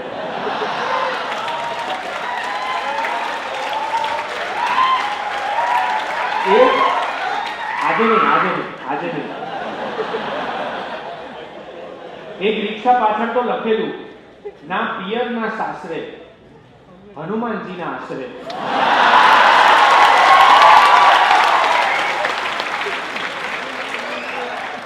મેં કીધું આને રિક્ષા ખોટી લીધી, આને રિક્ષા લેવાની જરૂર હતી. પણ તમે આ ગુજરાતી ભાષા માટે વાત કરો છો ત્યારે એક નઝમ કહેવી છે. જો ગમે તો એ ભાષાના પૂર્વસૂરીઓ અને આપણી ભાષાને એનું ગૌરવ આપજો. બધાને કરી દંડવત એ નમે છે, મજા બહુ પડે જીન્સમાં જો રમે છે. દિવસ રાત સાંજે સવારે ગમે છે, મને મારી ભાષા વધારે ગમે છે.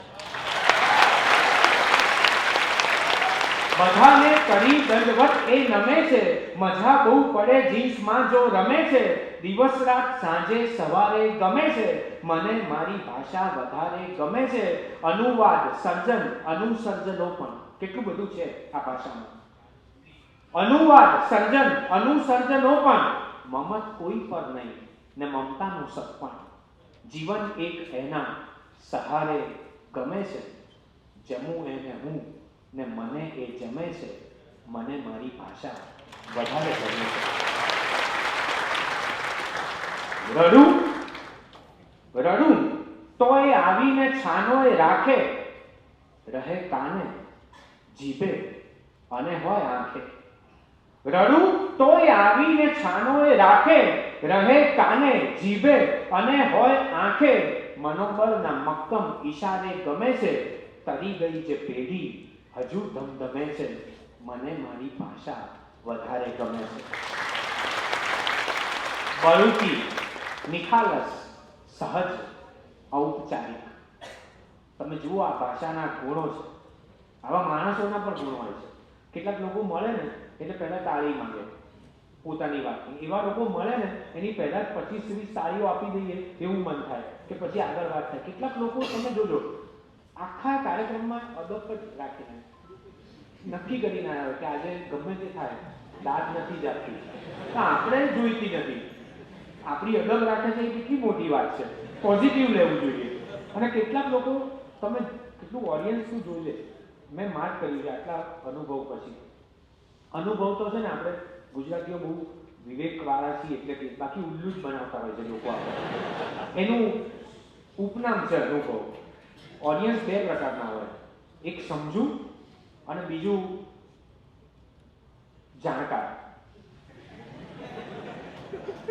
સમજુ એ છે કે જેને ખબર પડે કે ક્યાં દાદ આપવી, ક્યાં દુબારા કેવું, ક્યાં વન્સ મોર કેવું. આ બધા સમજુ માણસના લક્ષણો છે. અને જાણકાર હોય ને એ જોવે કે આને દાદ આપીને તો આપણે આપીએ.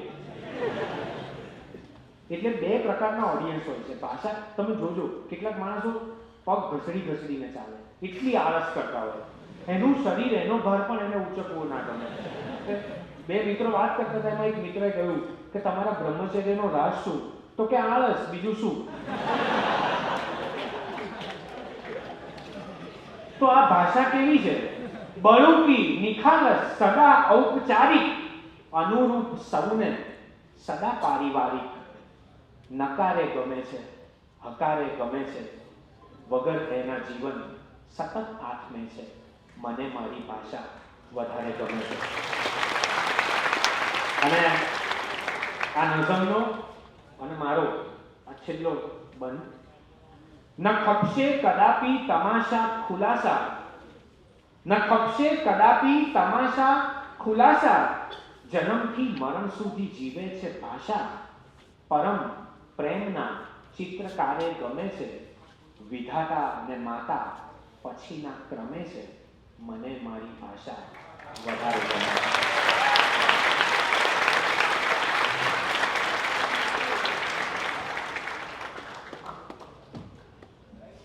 ઓડિયન્સમાંથી આપણા મહેમાનો માટે કોઈ પ્રશ્નો હોય તો.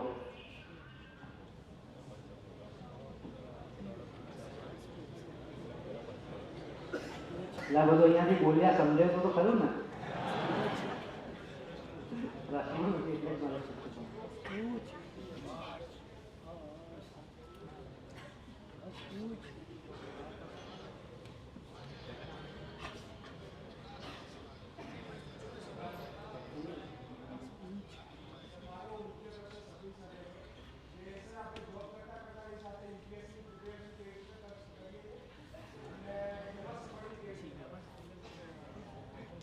સાહિત્યમાં યુપીએસસી ખોટું ઘૂસી ગયું છે.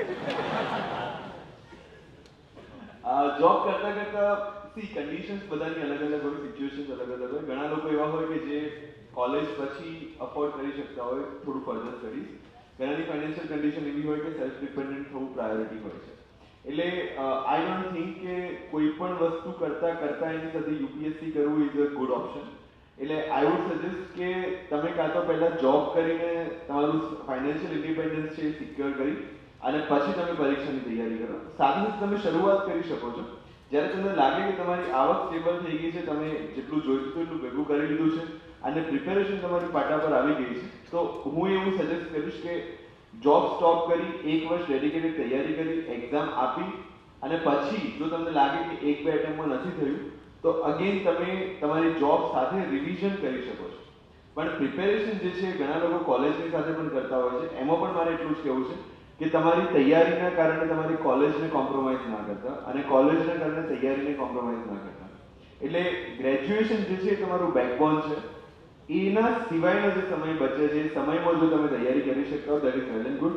અને કોલેજ પછી ડેડિકેટેડ 1 વર્ષ પ્રિપેરેશન કરી અને પછી એક્ઝામ આપશો તો આઈ ગેસ સફળતાના ચાન્સીસ વધારે છે. બાકી ના જોબમાં મેળ પડશે ને તૈયારીમાં મેળ પડશે, રાઈટ? એટલે એકવાર ઘણાને એવું લાગતું હોય અથવા તમે કોઈ એવી નોકરી પસંદ કરી શકો કે જેમાં તમારું પ્રિપેરેશન અને ઇન્કમ બંને એક જ રસ્તે મળતું હોય. એટલે તૈયારી રિલેટેડ કોઈ નોકરી, કોઈ ટ્યુશન કે સમથિંગ તમે સિલેક્ટ કરી શકો છો. બાકી બે ઘોડા ઉપર એક સાથે સવારી નહીં થાય, રાઈટ?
એટલે અચાનક પૂછી લીધું છે એટલે હું એવું કંઈક પરફોર્મ કરવાની તૈયારી સાથે તો નહોતું આવ્યું, પણ હવે કંઈક શોધું ને જો કંઈક મળી જાય. મારી આ જ વાસ્તવિકતા છે. હા. હંમેશા વખાણ મારા કરે છે અને વરઘોડામાં કોઈક ના જાય છે.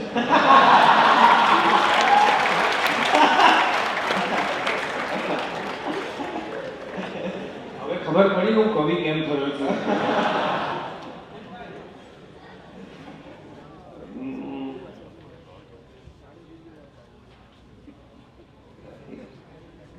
ભાઈ એ આ અઘરું છે હો, છતાંય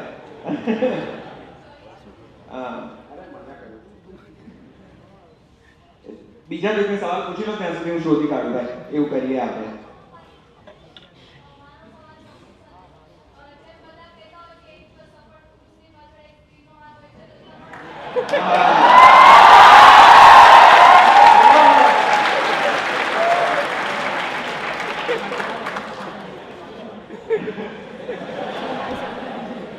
તમે જે વિચારો છો એનો જવાબ નથી મળવાનો. ઓફકોર્સ બધા એવું કહેતા હોય છે કે સફળ પુરુષ પાછળ એક સ્ત્રીનો હાથ હોય છે. મારા મમ્મી ઓફકોર્સ જે છે એમનો ખૂબ મોટો હાથ રહેલો છે, કારણ કે બીજા લોકો જે પણ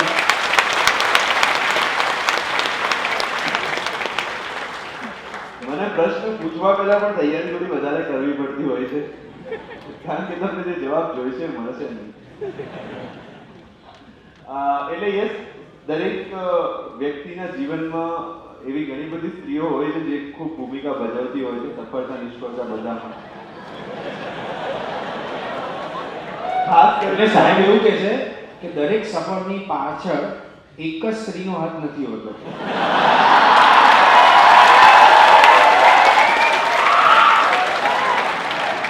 અને ખાસ કરીને આ લોકો જે એજ ગ્રુપમાં છે અત્યારે, ત્યાં આ પ્રશ્ન વધારે મૂંઝવતો હશે ને એન્જિનિયર્સને ખાસ. મિકેનિકલ વાળા કેટલા છે?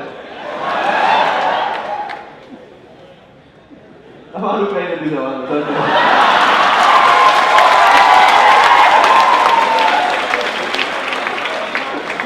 एक इंजीनियर ही दूसरे इंजीनियर का दर्द समझ सकता है. I am from EC by the way.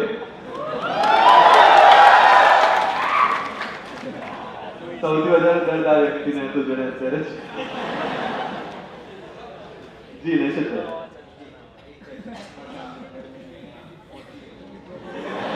તો બીજો પ્રશ્ન લઈ લઈએ.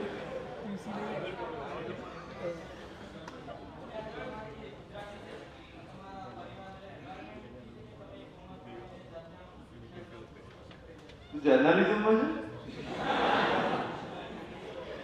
છે એટલે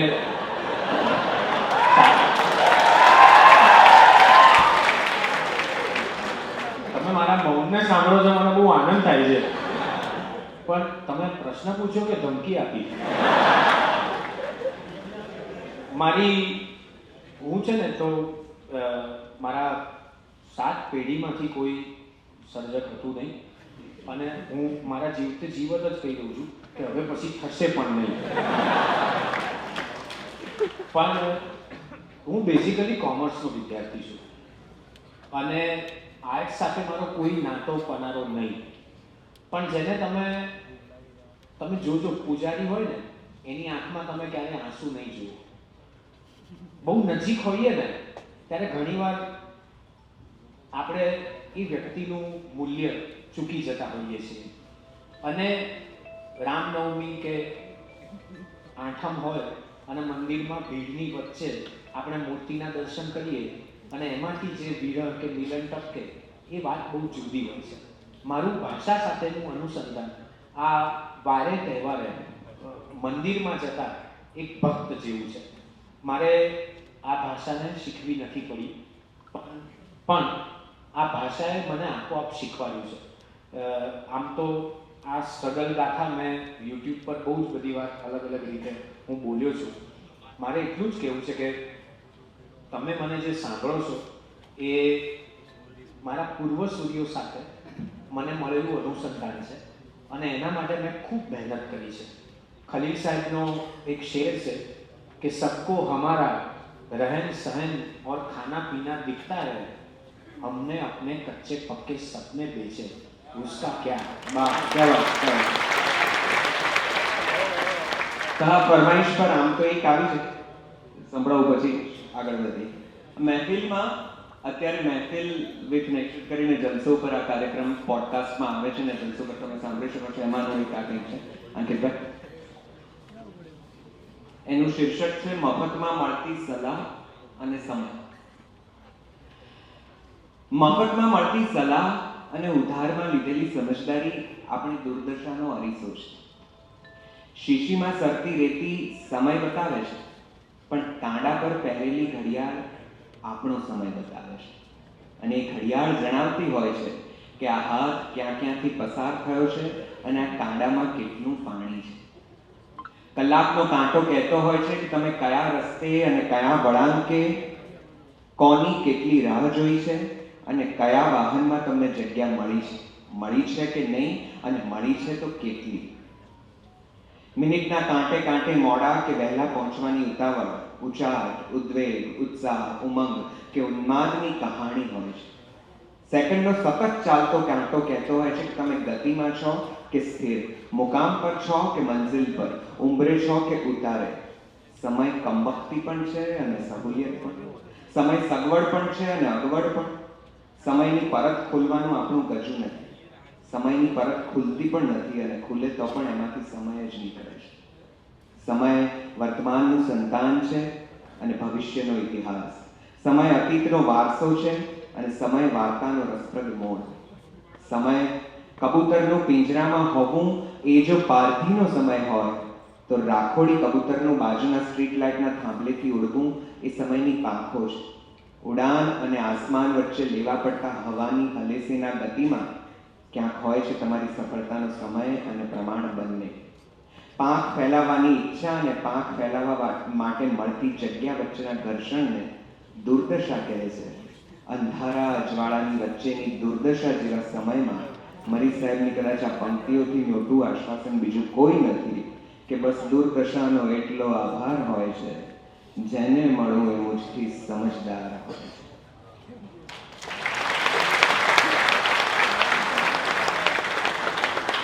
તો યા that's it.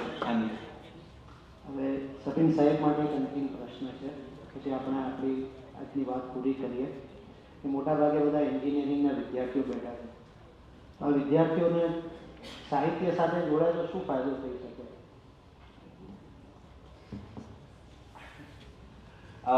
સાહિત્ય અથવા લિટરેચરની જ્યારે આપણે વાત કરતા હોઈએ અને ઘણો આ પ્રશ્ન બીજી રીતે એ પણ પૂછાતો હોય છે કે બ્યુરોક્રેટ તરીકે સાહિત્ય તમને ક્યાં ફળી શકે રાઈટ એટલે દરેક વ્યક્તિને સાહિત્ય કેમ વાંચવું જોઈએ એનો હું ઉત્તર આપી દઉં એટલે એમાં એન્જિનિયર્સ પણ આવી ગયા બ્યુરોક્રેટ્સ પણ આવી ગયા અને મનુષ્ય માત્ર આવી ગયા આપણા પાસે એક જિંદગી જે છે લિમિટેડ જિંદગી છે અને એ લિમિટેડ જિંદગીની અંદર આપણે જેટલું પણ જાણી શકીશું જેટલું પણ આપણે સમજી શકીશું એ આપણી મહેનત સિવાય આપણે બીજું ક્યાંથી મેળવી શકીશું અને એમાં સાહિત્ય જે છે એ આપણને મદદ કરતું હોય છે જ્યારે હું સૌરાષ્ટ્રની રસધાર વાંચતો હોઉં અહીંયા અમદાવાદ બેસીને કે ઉત્તર ગુજરાતમાં બેસીને ત્યારે મને સૌરાષ્ટ્રમાં ગોહિલવાડથી લઈને હાલાર સુધીના જે પંથક પર જે પણ ઘટનાઓ બની છે જે પણ વસ્તુઓ થઈ છે એનો એક ચિતાર જે છે એ ઝવેરચંદ મેઘાણી મને આપતા હોય અને એ જ જગ્યાએ જ્યારે મારે નોકરી કરવાનું થાય અને મારી એ જે જૂનું વાંચન છે એની સાથેનું અનુસંધાન થાય એટલે મને ખબર પડે કે અચ્છા આ પ્રજાની આ લાક્ષણિકતા છે તો એના પાછળનું કારણ આ છે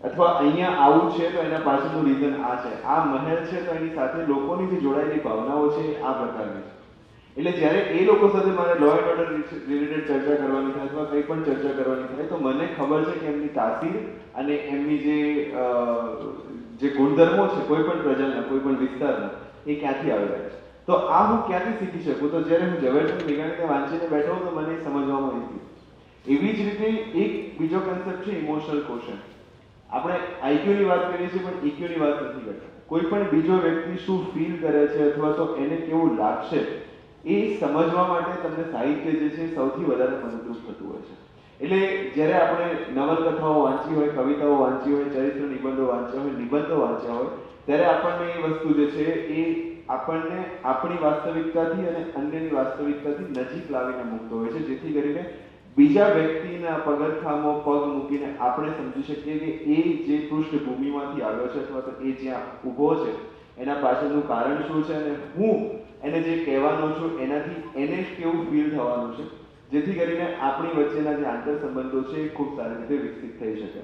અને ત્રીજું સૌથી અગત્યનું કારણ કે જીવનની ગતિ જે છે હંમેશા ઉર્ધ્વ દિશામાં હોવી જોઈએ. અને સાહિત્ય જે છે, હું આમને કોંગ્રેચ્યુલેશન્સ આપું છું કે આ ઉંમરમાં અને આ જનરેશનમાં કોઈ ભજનની વાત પણ કરે છે, એ ખૂબ સારી વાત છે.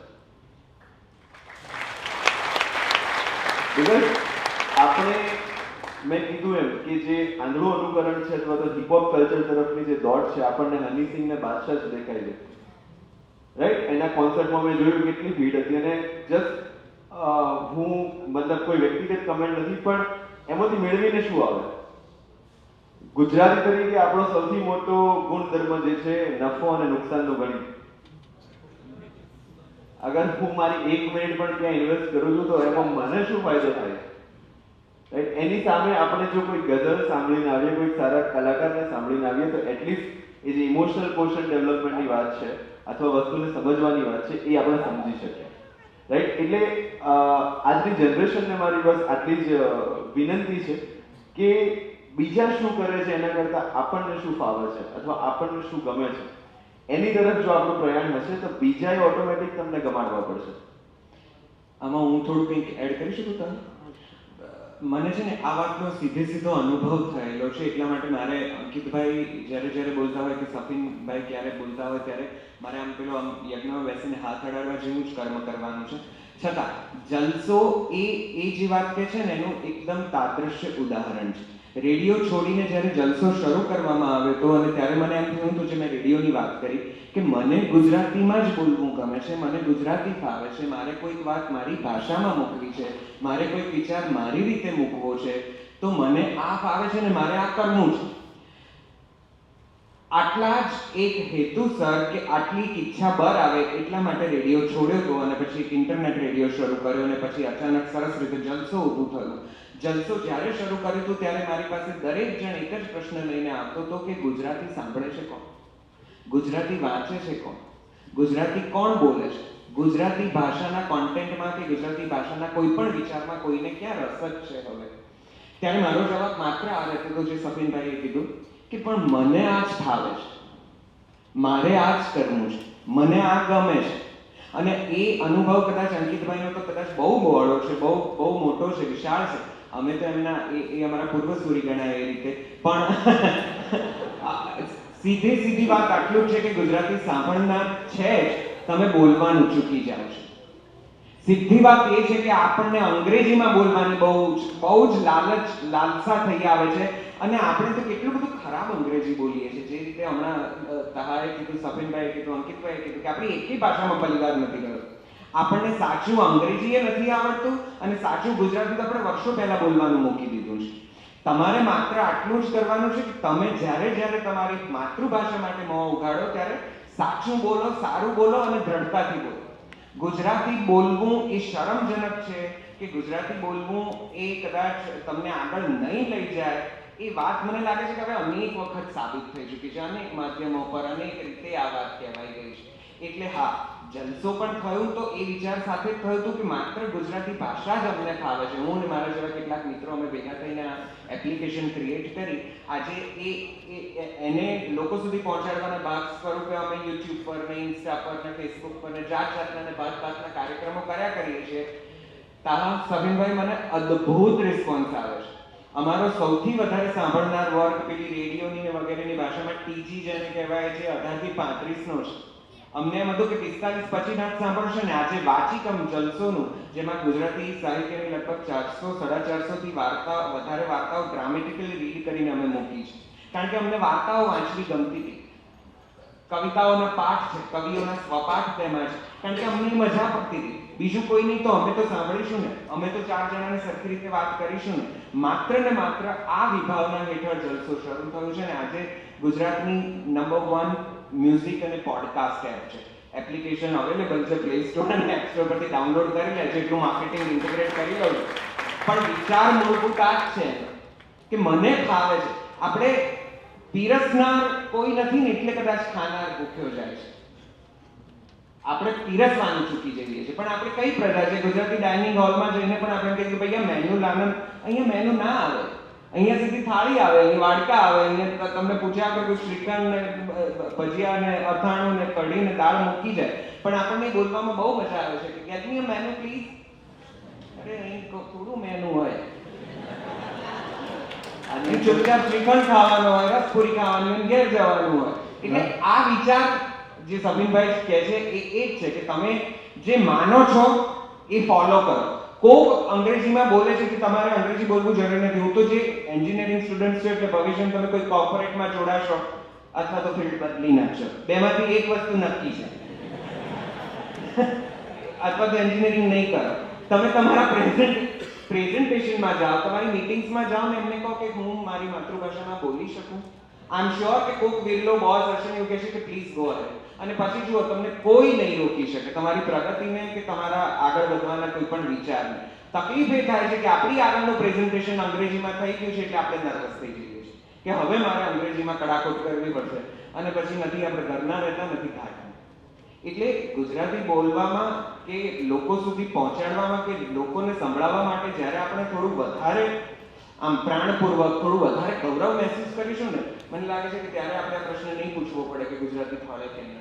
ગુજરાતી ફળે જ 150% ફળે. અમને પોતાને ફળી તો તમને છે નહીં ના ફળે. અમે કઈ થોડા શુક્રવારના પેલા સંતોષીમાના વ્રત કર્યા છે કે અમને જેવા ફળશે એવું તમને ફળે. અમે ગુજરાતી માધ્યમમાં જ ભણેલા છે, પ્રાથમિક સુધી 1 થી 7 માં, અને ગુજરાતી કવિતાઓ જ મોઢે કરી. અમને અમારો ગણિતનો શિક્ષક બે થાપડ મારીને કહેતો હતો આટલું નથી આવડતું, ચાલ દેડકો બંધ, આ બંધ. અમે એવું બધું બનેલા છે. પાડોશીના ઘરમાં આવીને પાડોશીની આંખો સામે એને ખબર ન પડે એ રીતે જમી જાય એ ગુજરાતી જ હોય. કેવો ધંધો કરી લીધો સાહેબ. ના એટલે હું રાહ જોતો હતો કે આ બેમાંથી મારા તરફ સહેજ પ્રવાહ આવે તો લઉં, પણ એવું થયું નહીં. લગભગ 1.5 કલાક થયો. બહાર જે રાહ જોવે છે એને 3 ફોન કર્યા, પતી ગયું. હવે આટલું બધું જમી લીધું, પતાવીને આવું એમ. એટલે માન થાય ગુજરાતીઓ માટે આપણને. મને મને પૂછશે કે ગુજરાતી ફળે કે નડે, પણ એને એની કવિતા અંકિતભાઈ બોલાવી લીધા એટલે હું મચેને બેહી ગયો કે મારે કઈ રીતે કહેવું. નરસિંહને બોલાયો હોય તો પડતાલ તો જોડે લઈને આવે ને. સાહેબ પ્લીઝ. આવો મારી સાથે જે કોમન અનુભવ થાય છે, જનરલી જ્યારે ઓફિસમાં બેઠા હોઈએ ત્યારે ઘણા બધા અરજદારો મળવા માટે આવતા હોય, ઘણા બધા સમાજ સેવકો મળવા માટે આવતા હોય. અને મારું એક ફિક્સ વસ્તુ છે કે જે આવીને ઇંગ્લિશમાં શરૂ કરે ને અથવા હિન્દીમાં શરૂ કરે એ ધોવાઈ જાય.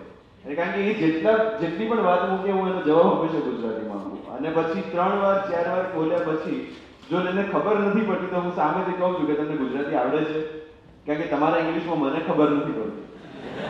પહેલા ગુજરાતીથી એક સ્ટેપ આગળ જઈને હજુ આપણને આપણી બોલીઓમાં જે શરમ આવે છે એ દૂર કરવાની જરૂર છે. રાઈટ? કોઈ ઉત્તર ગુજરાતનો વ્યક્તિ ઉત્તર ગુજરાતી ભાષામાં બોલે, ચોકડ ને મહેવાણા વાળા બધા, અને કોઈ કાઠિયાવાડી વ્યક્તિ એની સૌરાષ્ટ્રની લોકબોલીમાં વાત કરતું હોય, એમાં ગોહિલવાડની અલગ હોય ને ઝાલાવાડી અલગ હોય, અને આ બાજુ કચ્છમાં એની કચ્છીમાં વાત થતી હોય, અને એ બધા ભેગા થઈને જ્યારે વાત કરતા હોય ત્યારે જે સાચી ગુજરાતી છે એ સમૃદ્ધ ગુજરાતી બનતી હોય છે. એટલે એ બાબતે પોતાની બોલી પર ગર્વ લેવાનું જ્યારે આપણે શરૂ કરીશું ત્યારે આપણે ગુજરાતીને સાચી અંજલિ સાચી આપણે આપીશું. અને છેલ્લો મારો મેસેજ ગુજરાતી સાહિત્ય સરિતામાં એટલો જ છે, ખાસ કરીને મારા બંધુઓ છે એન્જિનિયર છે, એટલે ઉગાડે એમ કદી ઉગવાનું નહીં, ઉગાડે એમ કદી ઉગવાનું નહીં, આપણે તો આવડ ને બાવળની જાત, ઉગવાનું હોય ત્યારે પૂછવાનું હોય.